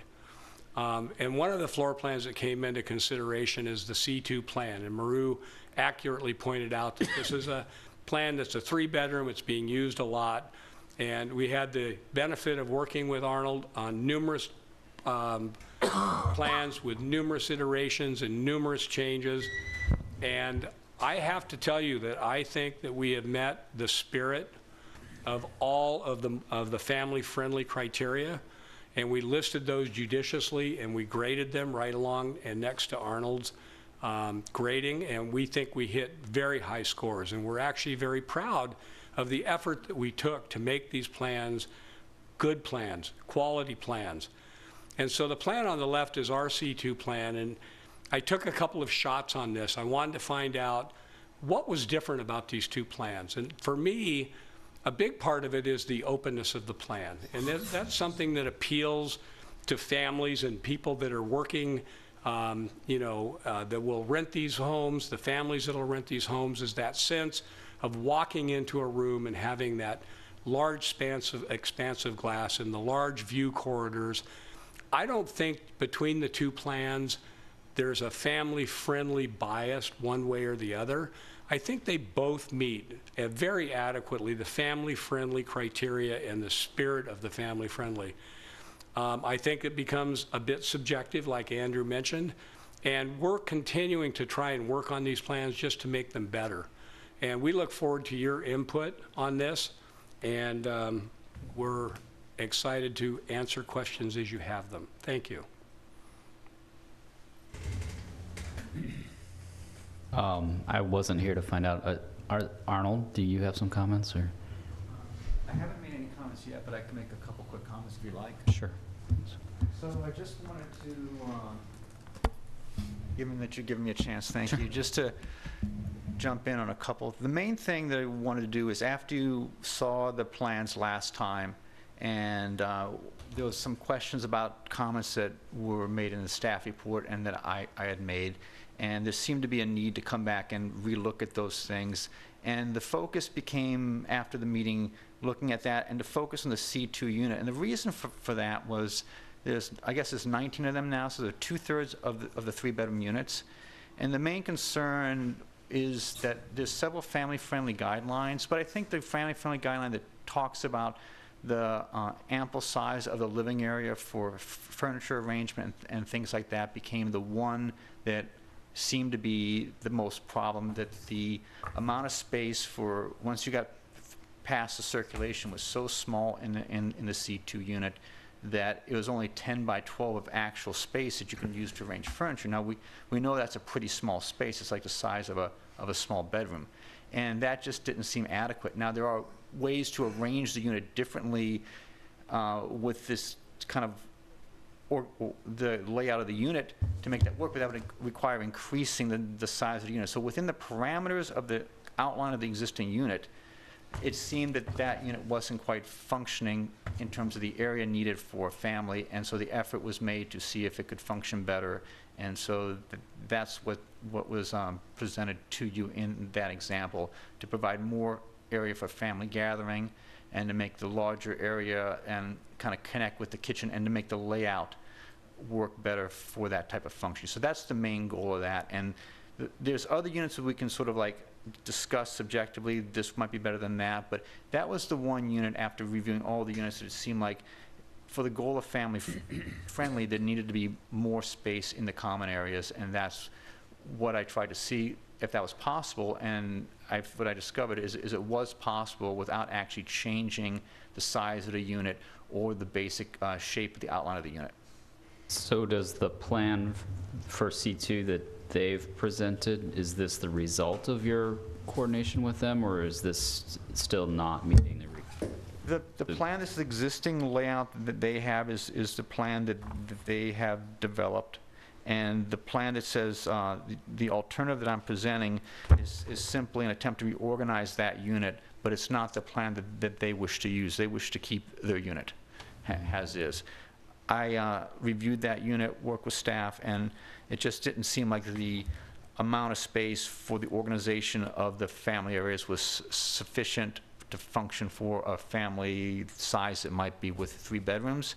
And it seemed by reorganizing the unit, you can increase the amount of space actually for family uses and for the functional living area considerably. And so that's what the recommendation is. Now, there may be other layouts that could work there, but this was a layout that worked within the outline of the existing unit more or less. I made a slight adjustment at the corner. Also, one comment that there's a little note on here, patio at podium. These units, some of them are adjacent to the podium, and they don't have direct access, so that was another important consideration, but that would be with either layout. And then lastly, there are units below 2 of the C2 units adjacent the podium that are 2-bedroom units because they have the corridor on the 3rd floor.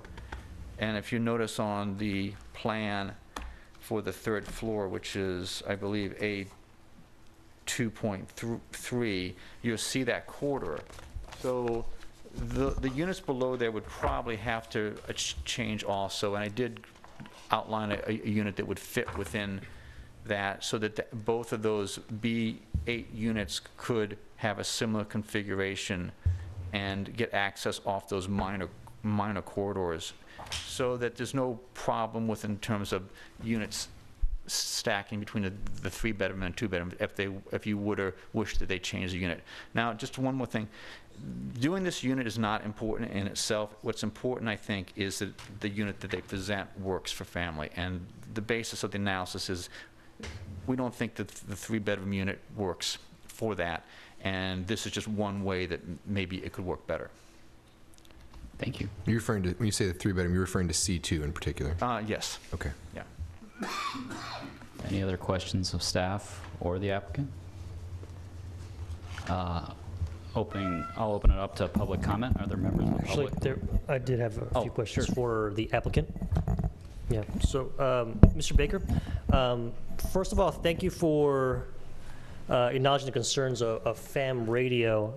I'm heartened that you're encouraged that you can adequately address some of the concerns. You also said that there are some points of disagreement with some of the things that they're asserting. Are you able to enumerate what are some of the things you're confident about reaching some kind of resolution on, and those that you are less confident about? We're very confident that there's no impact at all. So we have a report that backs that up, and I think it's best discussed offline. Gotcha. I appreciate you trying to, your efforts to address these concerns, but just for the record, I just want to enumerate what they are because at the last study session, I addressed just very generally what the impact might be because of these height and the site location on radio communications. At that meeting, I talked about just the project site possibly interfering with the radio network, which is one of a few or maybe the only Chinese language radio stations. And if that radio frequency was interfered with, that as many as 150,000 people who depend on this radio station to get their news and even their emergency broadcasts would not get it. But after meeting today with Mr. Arbona, my concerns were broadened and also heightened because there was that concern that Mr. Arbona felt that was still left unaddressed, as well as potential health impacts of what he described as radio frequency electromagnetic radiation that stems from the antenna, and because of the metal composition inside the building, actually would radiate certain compartments within the units and on the surface that would cause an immediate danger or harm just by touching them. The third and last concern that Mr. Arbona raised for me, also stemming, again, these are all stemming from the radio frequencies coming off the antenna, juxtaposed with the location, height, and metal composition of the building, was a lot of the residual consequences when you put all those things together, including interference with telephones, television signals, other communication devices, internet connections, broadband services, computers. I won't go through the entire list.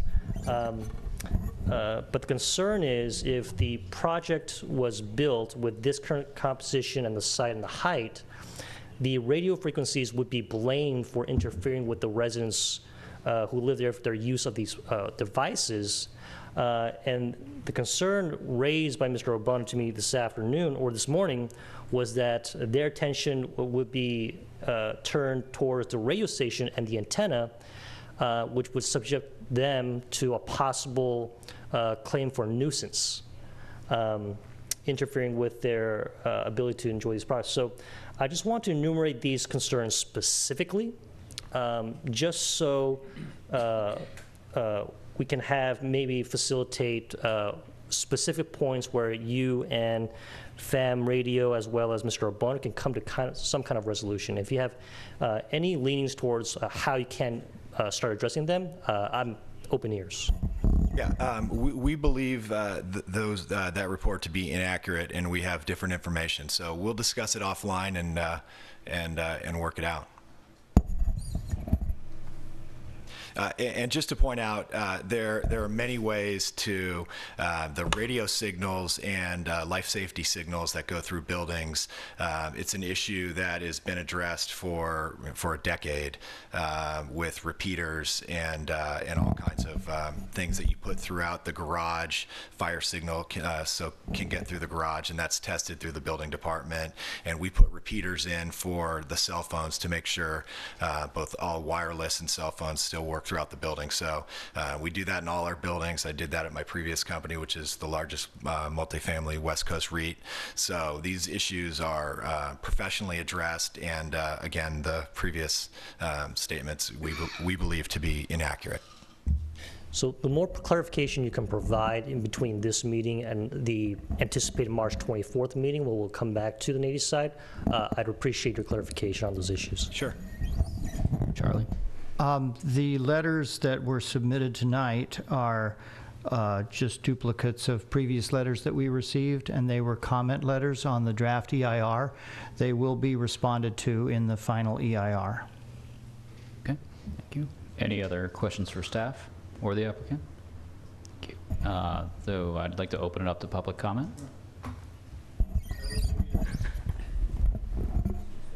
name is Jamie Arbona, and I am the broadcasting consultant that created KBTO 21 years ago for the Chinese community. I believe my concern is there are safety and health issues that were, let me back up a moment. This is the third attempt in my tenure with the radio station for someone to build at this site. Trammell Crow in 2005. Avalon Bay 2 years ago, and now Anton. And I believe Anton's technical advice on this matter is based on the 2004 attempt by Trammell Crow, which was refuted by, Mr. Baker is absolutely correct. There have been buildings constructed near radio stations since radio stations began in the 20s. And there are ways of mitigating interference issues and detuning structures. And while I, as a radio operator, I'm not particularly satisfied that my commercial concerns here have been addressed at all, certainly what haven't been addressed are the safety and health issues. I believe Mr. Baker's comments are based on a report done again in 2005 by consulting engineers Hatfield and Dawson, based on a different building. And even that report, which I have a copy of here, concludes by saying that there are mitigation measures available that will eliminate all, most, if not all, interference problems with devices inside the structure. And that was the structure based on 2005 plans. The people's use of conductible material, i.e. Ethernet cable, Cat5 cable, all that cabling that goes into the modern home and the modern business can be inductive, can be will resonate energy inductively.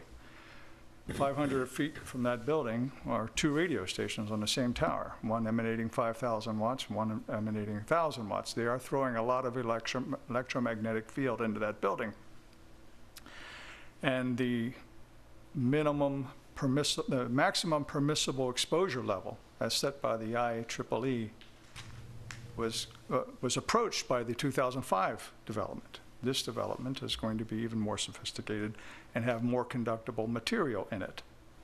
So I urge the commission to require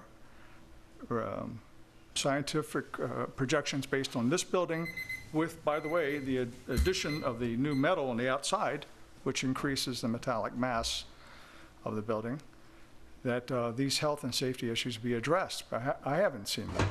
Thank you. And I think it brings up liabilities for all of us, and I certainly don't want down the road someone's medical monitoring equipment not to work properly and them to come and point at that radio station. Thank you. Yeah, your time is up. Oh, I'm sorry. That's okay. Is that what that sound was? Thank you. Sorry. Are there any other members of the public who'd like to speak? So then I'm going to close public comment and open it up to the commissioners. We'll start with. Start with me. Well, first of all, I do want to express my appreciation for your work. It's very, very well done. It's in a place that I'm happy with, considering that I can't get a high rise in the location. I'm happy with. Alone. I'm happy with the smokestacks. I do hope you find a use for them. I always find things that are aesthetic as well as functional are just more important. But for pure aesthetics, I like it and it works. I like the lanterns. I like the round treatment on the southeast corner, and I think it's all very good. On the family-friendly portion, it is subjective. I'm looking at it, and I don't know if we want to bring this up so the people on TV could see what we're talking about or whatnot, but I understand what Arnold is saying about the space in the living areas. To me, today, a lot of living in living rooms is centered on the TV. It's video games, it's watching TV, watching movies. I don't see a lot of physical activity taking place in those spaces. And the thing I like about the proposed plan, and you guys can correct me if I'm wrong or whatever, but I thought the whole idea of family-friendly design guidelines was creating corridors where kids can run around and play. And the existing plan provides a larger corridor for that. Also, when you enter the building, the laundry room is right as you enter there, and it's a fairly large room, which to me gives place for the all-important stroller. You can park the stroller in that laundry room, and it's out of the way. So I think the physical aspects of what's provided in terms of the living room space is going to serve a modern family. I see a lot of families that don't even use dining room tables, so that space, could be used for families. So you could do a smaller dining room table. I think families can make do with this. I think as was illustrated, the view shed from this apartment as it exists is far more broad and valuable than what is proposed in the more functional, so to speak, unit. So I think it's a trade-off. I think everything that we do in these places is a trade-off. And again, I don't think we're designing every single unit with a mother, a father, and 3 or 4 children, that it's going to be a mix of different uses, but I think that this proposed unit is perfectly adequate, and by my needs, I think it's family-friendly. So let's see. A little less organized than I like to be normally, but I think the smokestacks are great, and we could add more if you wanted to. The substantial changes to the exterior overall are just a plus everywhere. I think it's a really, really well done job.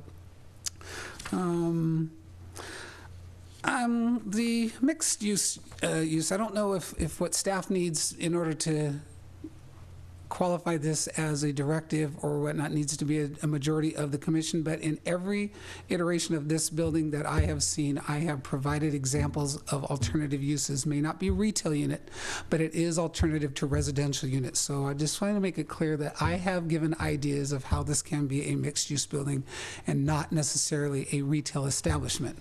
So I think that that is possible. That said, I see the difficulty of any commercial lease space in the building. I don't think it's possible. I think it's difficult. So for my pleasure of making this a mixed-use development, I am going to ask the commission, my fellow commissioners, to make a condition of approval that the bike shop, which I think you've changed from bike spa, which I appreciate. I like a dog spa, but I like a bike shop. And the fitness area that you have shown in bringing the fence off the public right-of-way, so to speak. So I just want to make sure that we make a condition prove that the fitness area is publicly accessible to the general public, not just the public that lives in the building, and that the bike shop is publicly accessible. And that it's hidden away, so I think we need to talk about how to do wayfinding there. And we'll get into the transportation parts also, which would be a public amenity. So I'd like to do that. Let's see. Bike lockers, those kind of going towards transportation, so I might as well get into that. You have a lot of bicycle parking in rooms. The building is overparked, and part of the conversation that I've had with the developers, as a bike commuter and someone who has a lot of equipment with their bike, I really prefer, and I'm very, very happy that I have a place of my own that's locked and secured. So I'm going to ask that you guys, and again, a condition of approval, that you do change some of those bike rooms, break the walls down, put in some lockers. I've given you examples of the pie-shaped lockers that work. You can reverse the way so people can go down both sides of them. It doesn't have to be a lot, and it is also a revenue point. I pay $15 a month for my bike locker. I would pay up to $25 a month for a bike locker. So it is a revenue source for you as well, or at least a way to recoup the cost of putting in those bike lockers. A place for future bike share is something we've talked about, and I would like to see that also be identified, because we just got the notice from the company going to be running bike share, and they're going to have a meeting here in Emeryville, I think on February 11th. And so I'd like to show them that we are really being proactive in finding places for their pods to be put here. And as well as the TDM management, which I hopefully spelled out when you actually come for approval. So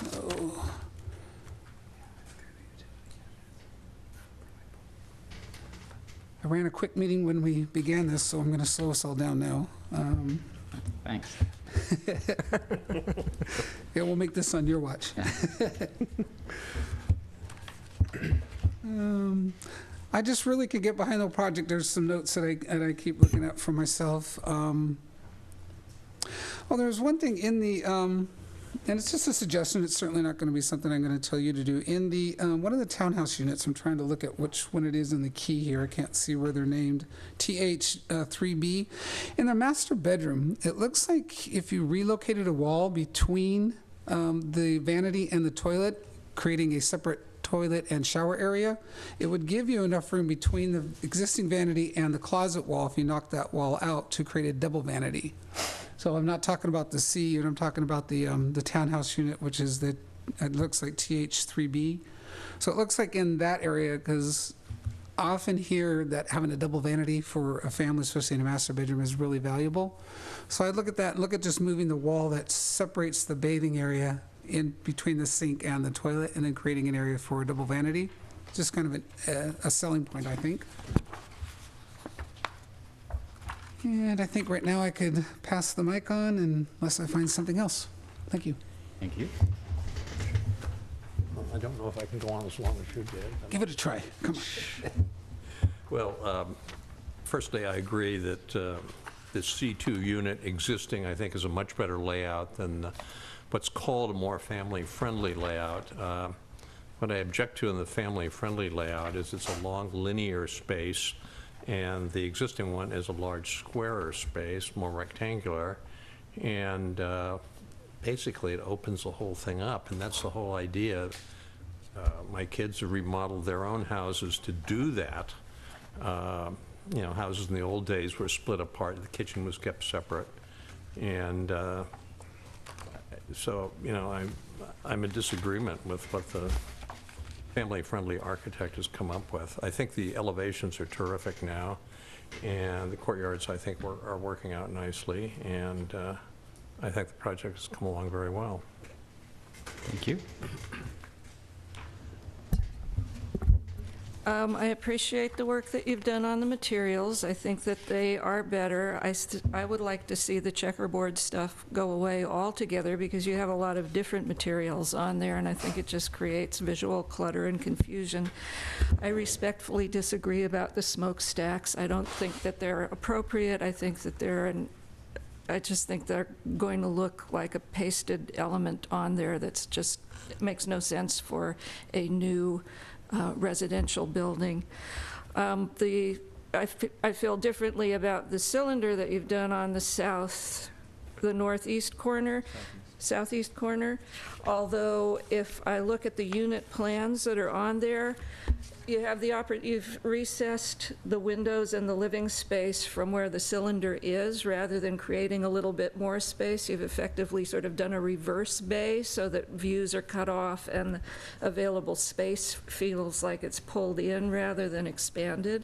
And if that could be expanded out, I think that that would be a really interesting space for those units in that tower.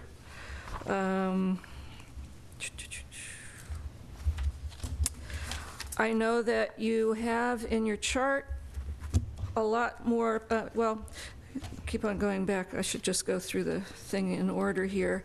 I think that it is important to have access to the courtyards from those units that are on the courtyards, the B8s and the C2s, and I'd like to see some kind of, if not a patio space, at least an access to that.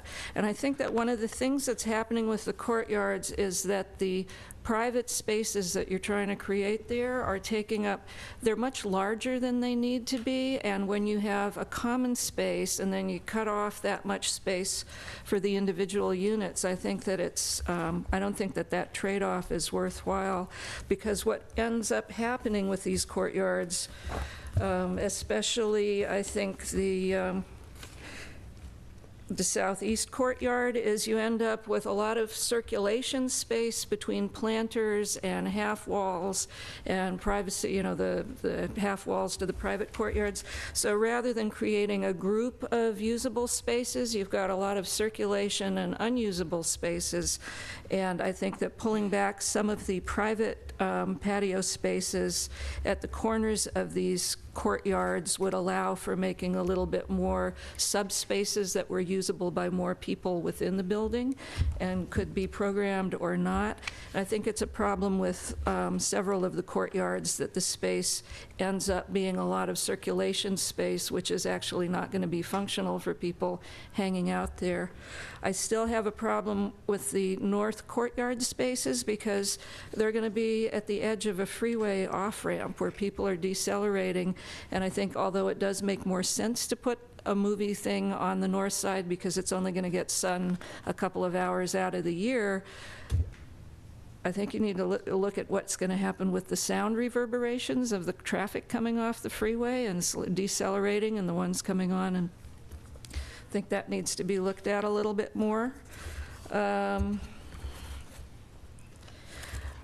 do, you know, I understand that this is a work in progress, and I like a lot of the things that have happened with it, but I do want to recognize the city staff comments that about the disconnect between some of the plans and the elevations and things that are showing. For example, the view into the southeast courtyard, which is mislabeled as a different courtyard, shows enormous trees, and there's like one tree in that courtyard that is not going to get very big, and I'd like it to be portrayed a little bit more realistically so people have a better understanding. That's the one on A411. It looks like a little urban forest, which is not the way it's being designed to be. And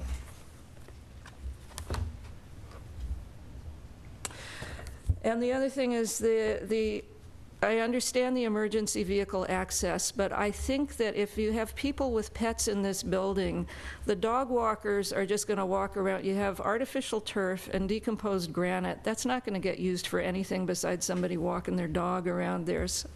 So creating the dog space in the back when I don't think it's going to get used that much, because I think people are just, that's private space where people have a place to walk and the dogs are going to use it. So I think that should just be recognized. And maybe there's a potential to do something a little bit different and a little bit more in that funny corner at the end, but somehow that corner, I'm having a hard time seeing how that's going to be an attractive place to be.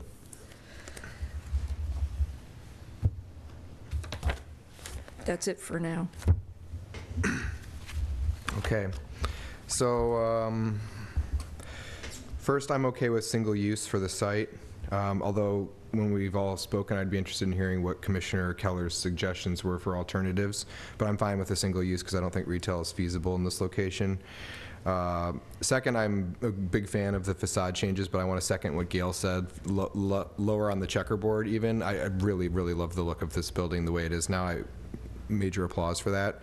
I don't know, the jury is out with me on the smokestacks. I haven't decided if I think I'm ambivalent.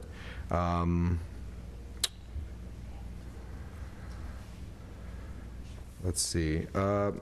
Okay, outside stuff. So just one matter real quick. So like page L7 to the landscape guy, Morgan, I think. Please do me a favor. Don't put these all on one page. I can't read any of this. The font is so microscopic. I have no idea what your proposal is, to be honest with you. So if you could put them on different pages in the future, it would make reviewing it so much easier. Thank you. The dog space and the playground interaction, I still have an issue with this. My issue is this. I understand, I've worked on dog park design before, actually. And so I understand the double gate, the dog park that's behind Park on Powell has that feature. That's not my concern. It's the fact that there is a single fence between a child space and a dog space. Child puts their hand through the fence, the dog bites them. Dog urinates on the dirt next to the fence like they do at any other dog park, kicks the dirt into the children's space. So now we have dog matter in a children's space. We have children who are lured over by the dogs but don't necessarily understand that dogs will bite them. I think you need to do something like there needs to be the fence needs to either not be able to have kids put their hands through it. You should have a higher, a fence, like a wall of some kind that's a couple feet high perhaps, so that you don't have the exchange of ground matter between the two places. I just think it's not been thought through completely yet, so I'd like you to explore that further. There's a patio discrepancy in the plan. Let's see, on page A6.13, there's private and common open spaces. And on the third floor, which is the courtyard level, the B8 units, a couple of those units, there's yellow boxes next to them to indicate that there's private patios. But when you go to the actual patio page, there are no patios. When you go to page L6, there's no patios there. So I would prefer that those units have patios, private patios. I'm still digesting some of the comments Commissioner Donaldson made about the size of them. I guess I haven't thought about that part as much, because I do see it eating away at the courtyard, which is why I was kind of hesitant to bring it up. But thinking about it, I think that it would be good to have those. Thank you very much for moving the movie screen. I think it's in a great location. I think it will be usable. The fence that goes around, the fence you highlighted with the little red line earlier that's now on the sidewalk, is that a locked fence? Yeah. So it's not, the public can't go and access and walk around the... I think it'll probably be fobbed for the residents to go in there. That's a gate for the Can you speak to the microphone, please? I'm assuming, but yeah, they would be fobbed for the residents. Okay. Okay, I have to think about that. I would like to see it be more publicly accessible. I don't have a problem with the gate and maybe times, but yeah, I have to think about that one. I agree with Gail on the cylinder, the tier with the cylinder in it. I think it would be a really unique and awesome space if it was actually a round dining room. When I first saw it, I actually was hopeful that that's what it was. So I agree with her that you could use the space a little bit better, maximize some of the uniqueness of that unit. The last couple items I have. So I have one unit, we're talking a lot about family friendly, I'll get to that one last. I mean, I have one unit that I still just really don't like, and I know we've had a chance to talk about it, and you know, A4 is a one-bedroom unit. But unlike B2, and I had mentioned B2 and A4 in tandem last time, but B2 I'm satisfied that there's actually a separate wall of windows for the other rooms. A4 is just, especially with the exterior walls there, it's just such a narrow space for light.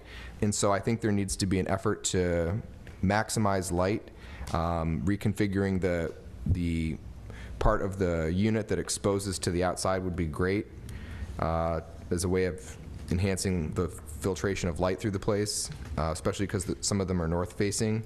And then on the family-friendly guidelines, I mean, I wasn't part of this commission when the family-friendly guidelines were put in place. I think some of these guidelines compete with one another. I think both the city's consultant and the applicant have a very hard task in putting some of these things in at the same time.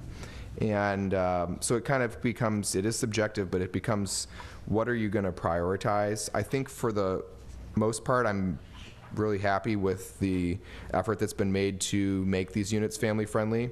I will say that I do disagree with Commissioner Cardoza, and I actually, I've heard what the applicant said. I do think I appreciate the city's recommendation on C2, though, the more functional unit.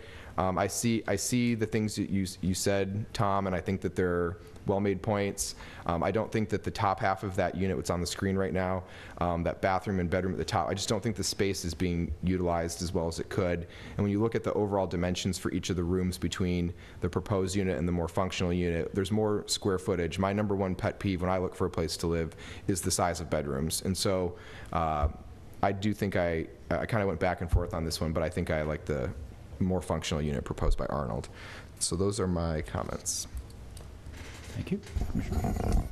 So also, I would like to begin by also thanking the applicants for all their hard work. It's very readily apparent that they've been working very hard to address the concerns and the many questions that everybody here on the dais have been talking about for not just in this current composition, but for the past few years.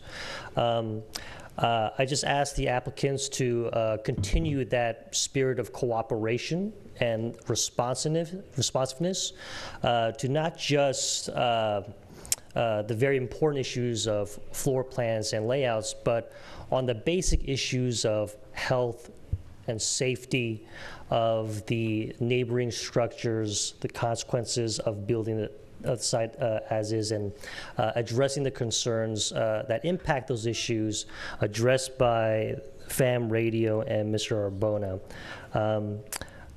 If you take these concerns with the same degree of energy and assiduousness in which you have addressed my colleagues' concerns, I'm very hopeful of what the result could be. And I very much do hope that however I can help in terms of working on those resolutions, you have my pledge that I'd be more than willing to sit down and not just listen to you, but to work with you to find what those resolutions may be, not just for the applicants, but also other stakeholders who voice their concerns this evening. Thank you.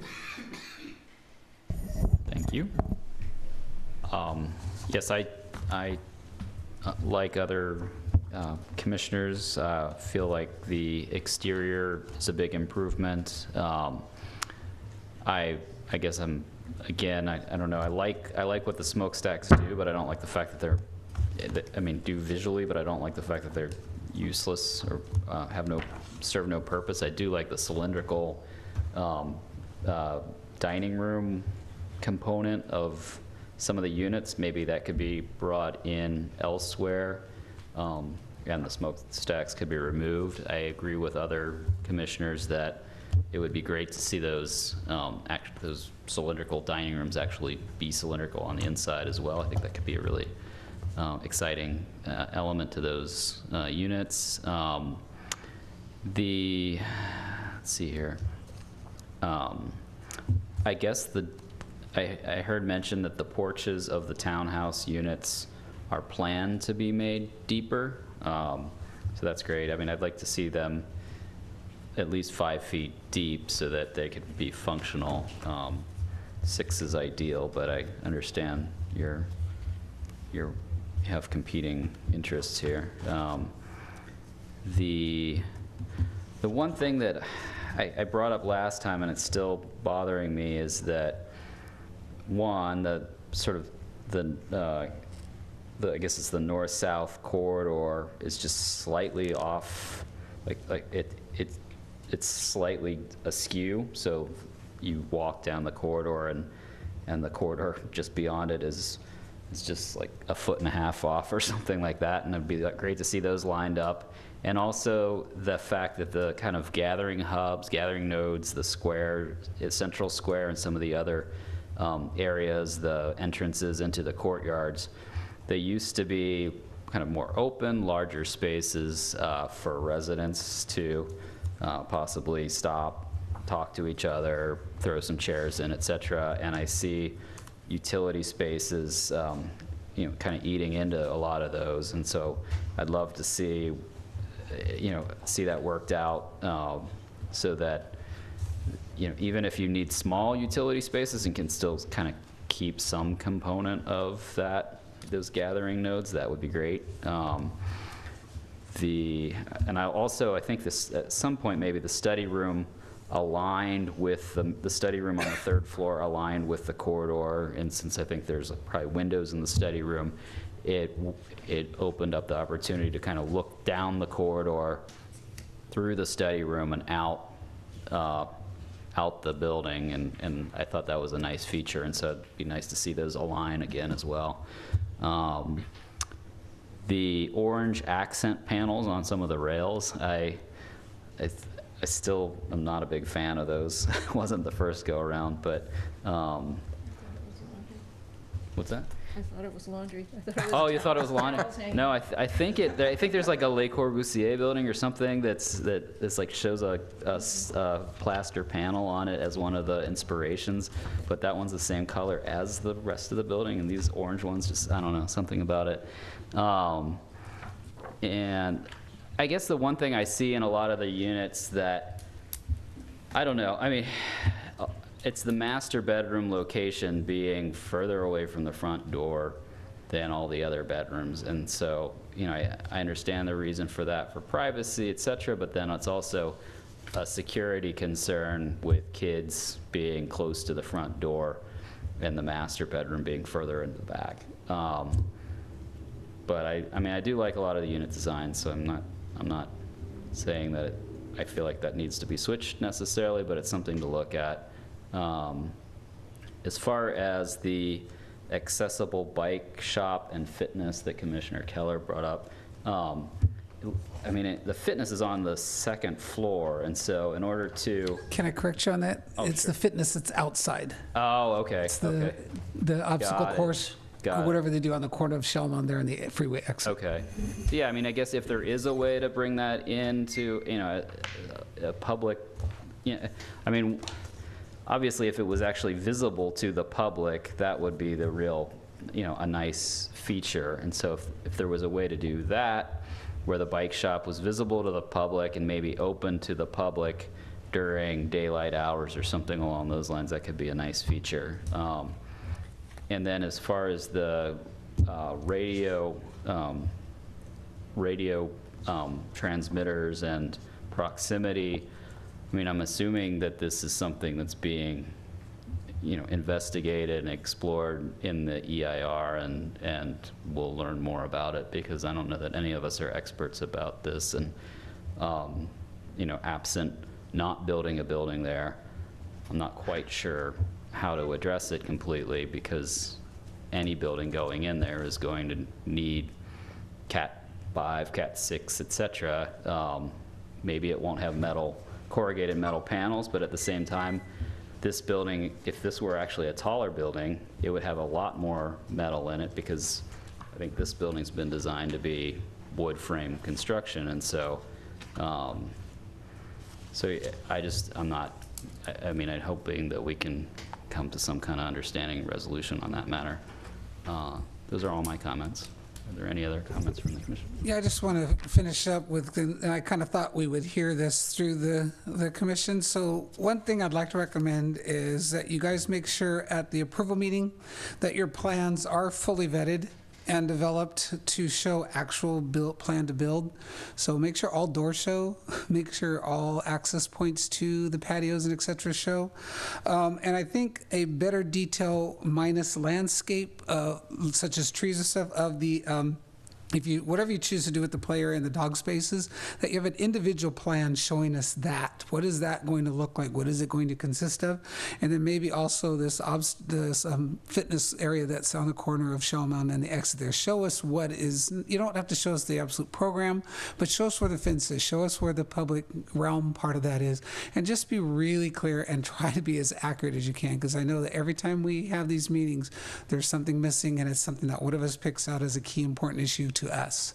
So that's the only recommendation I have.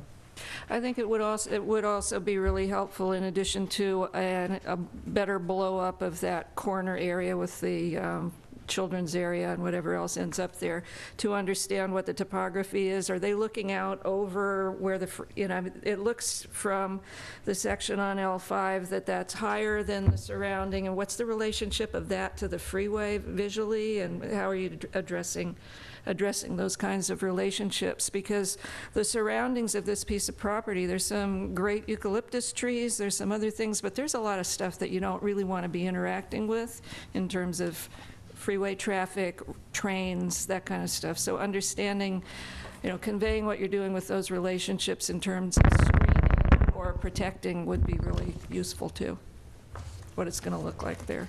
I would just second Commissioner Keller's remarks about a separate diagram of the park and the top place, because without the vegetation, an actual diagram of how that's going to be in detail, because that concern still exists for me. Are there any other comments from the commission? Does the applicant have any questions of the commission to clarify?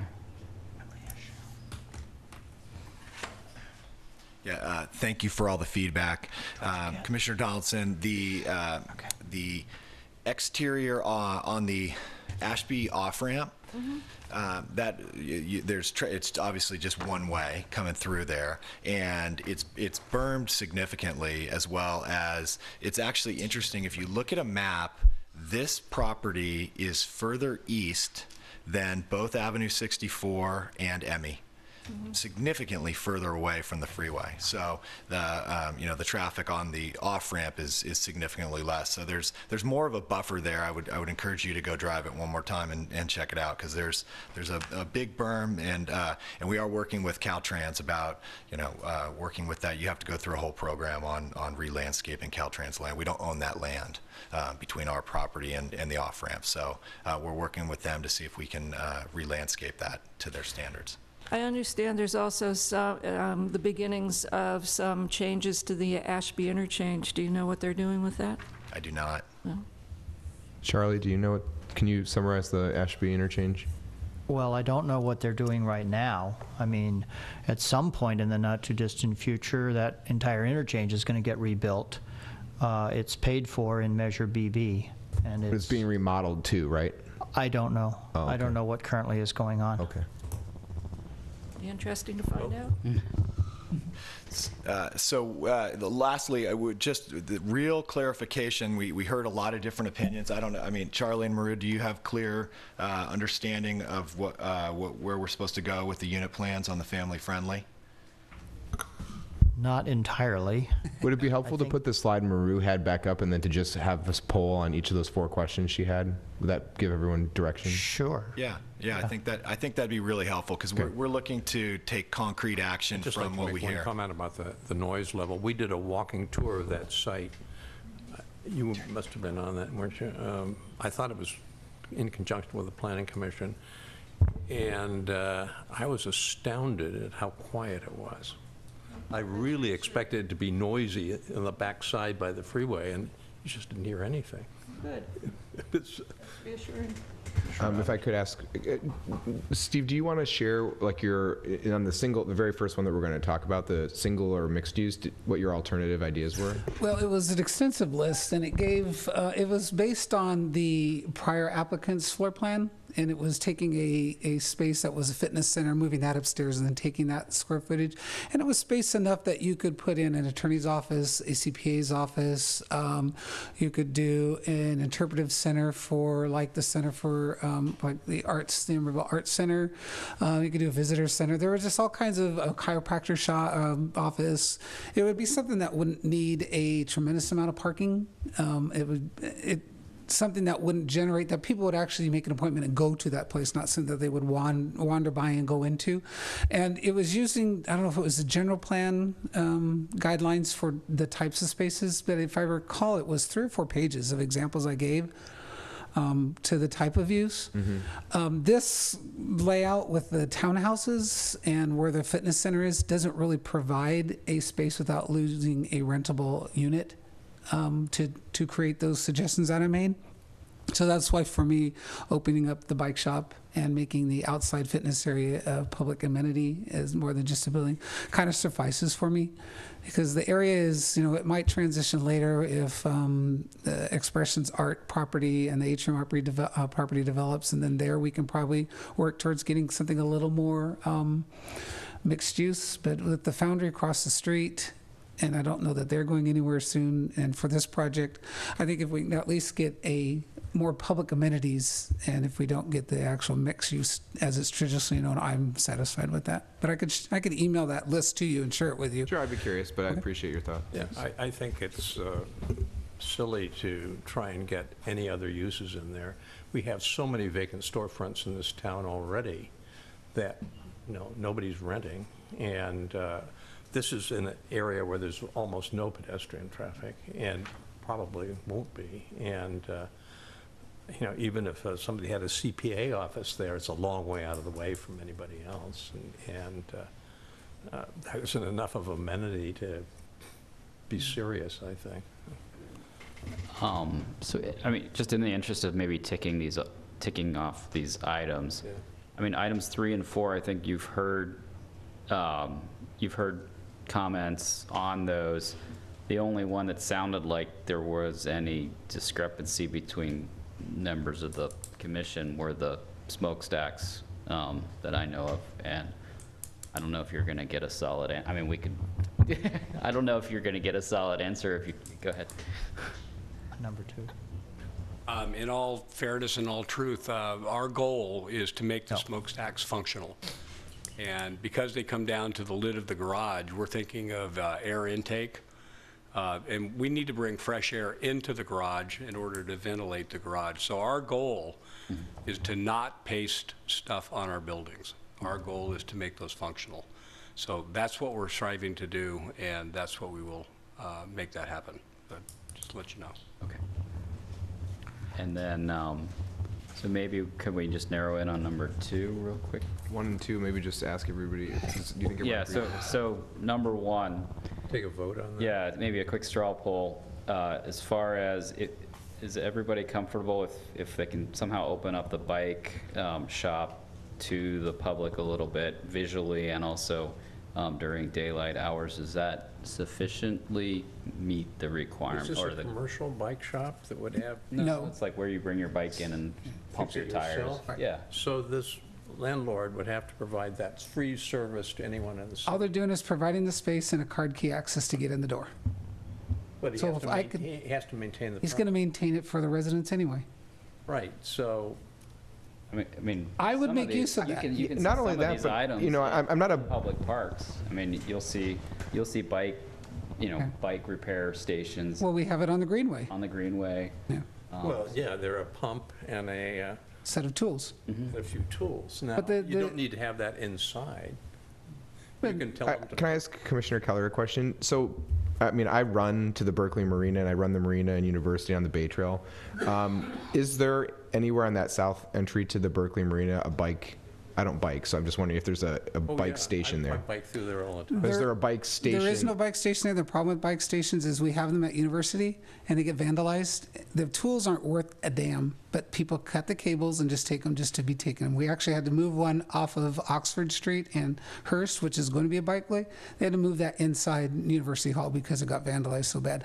The thing is where I live, I have no space to even change my tire because my locker is in a garage next to cars. So I don't have a place I could set my bike up on a rack and work on it.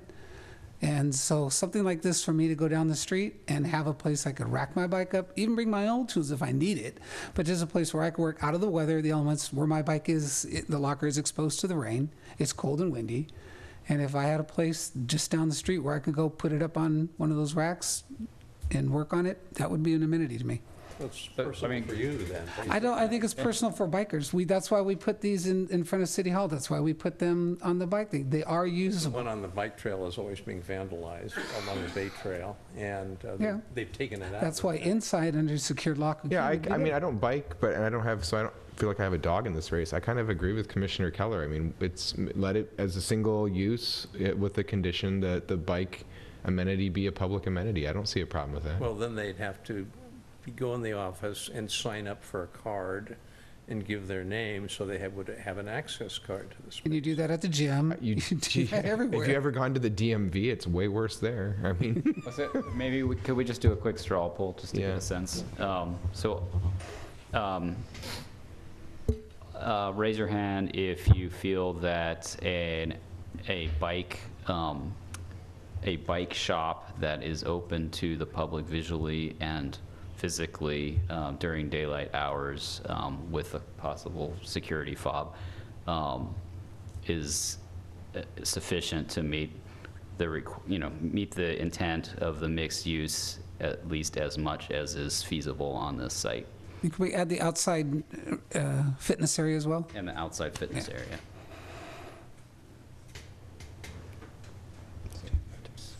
Four. Okay. And those who do, okay, how about anyone think that there needs to be more commercial space in this building? Do you guys have a sense of a read on that one? Okay. And then number 2, does the project comply with the city family-friendly design guidelines? Well, I mean, I guess you've heard some comments. are there any specific questions of, I mean, instead of trying to narrow down whether or not it does, because obviously everyone here feels like there's some component that needs to be adjusted in order to actually meet that. Is there any specific questions you have regarding meeting the guidelines that you'd like more clarification on? Yes, thank you. So some of the, I think we've made little tweaks to just, you know, kind of on the fly here that I think everyone's going to appreciate. But I guess as it goes to the C3, I'd really be curious to hear which people like better. C2? Oh, C2, thank you. The one that yeah. we have the competing Right, proposed. thank you. C3 is stormwater. Yeah, and just, I mean, what, you know, we're, you know, and with Arnold, I mean, you know, I'm of the opinion that they're both good, and they both meet the, you know, the criteria. So we could go around and around forever on that. I'd like to hear what the thoughts are. Well, to me, there's the proposed, which you have, and there's existing, which you've put in the plan, and there's the proposed, what the city has offered. I go with the existing. So maybe a quick straw poll, if existing is what's in the packet and proposes what Arnold's marked up, who's in favor of existing? Okay. Proposed. So. That's excellent, thank you. And I want to be clear that we will continue, Arnold's been great to work with, we will continue to work with him, and hopefully we can find something where we get all 6 hands raised next time, so thank you.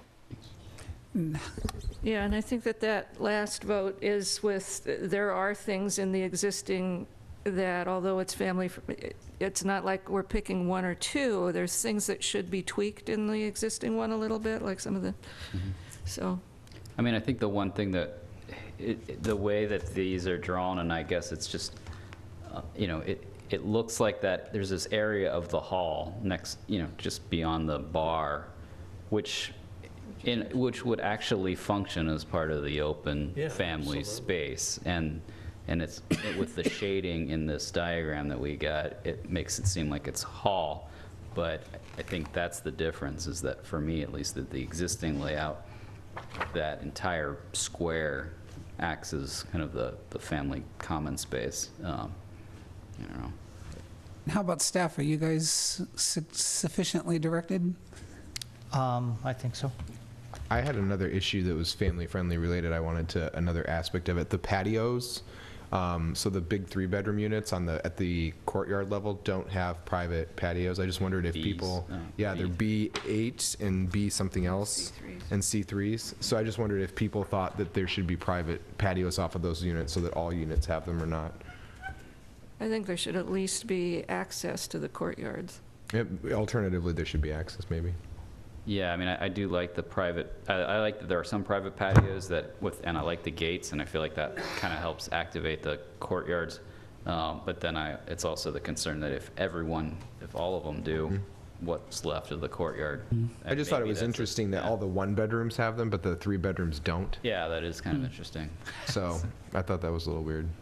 So would you like them to make up the mix by taking some away from the 1-bedrooms and add them to the 3-bedrooms? Well, it just seemed a little weird, that's all. There's room there in the. You need more space outside because you don't have as much inside. I don't know. And I can't give directions. I'm pretty ambivalent because for me, I walk a lot on 65th and on Christie, and a lot of those on 65th are just junk piled in there. They're just a storage space for people. They're not really used as we like to think of them as being designed.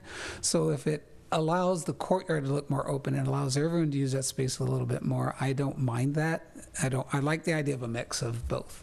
So, but it makes sense to me. It's like, why do all the 1-bedrooms, not the 3-bedrooms? So maybe take some out of the 1-bedrooms and put them at the 3-bedrooms if it can. And that's my thought. I mean, the one affordable housing project that we visited during our field trip that I think everybody felt like the courtyards were relatively successful, had like pretty much all the units that were at that level seemed to have little fenced off patios with gates. And I think even when we were there, we saw kids running out of those areas into the courtyard. So I thought that was a nice feature. It really worked in that regard. It looks like there's space to do it, too. Yeah. They don't have to be big, it's just some sort of outdoor. Yeah. Even just access, I think, would be an improvement. Any other commissioner comments? Then open any general commissioner comments on? So are you closing that study session? Yes, closing the study session. Okay. Yes, sorry. Any commissioner comments on the meeting? I did want to make one kind of a FYI to staff. The council, and I think it was just the council meeting that happened last Saturday on the transportation, was it on the AC? This past Saturday? I think that was a earlier Saturday. The AC Transit bus routes? The one you This were- past you Saturday mentioned was the goal-setting one. The goal-setting one. Oh. It was felt by members of the public that they didn't have the opportunity to talk or participate as much as they would like to have.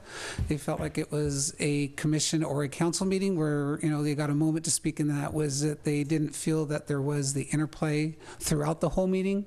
I didn't attend, so I can't attest to that, but it's a comment that I got, and they commented that Daniel usually runs a pretty good open meeting, but for some reason they felt that it was steered more or less just to keep it on track and to keep it going through the council and stuff. So that was a public comment that they didn't feel like they were as invited to be as participatory as they would like to have been.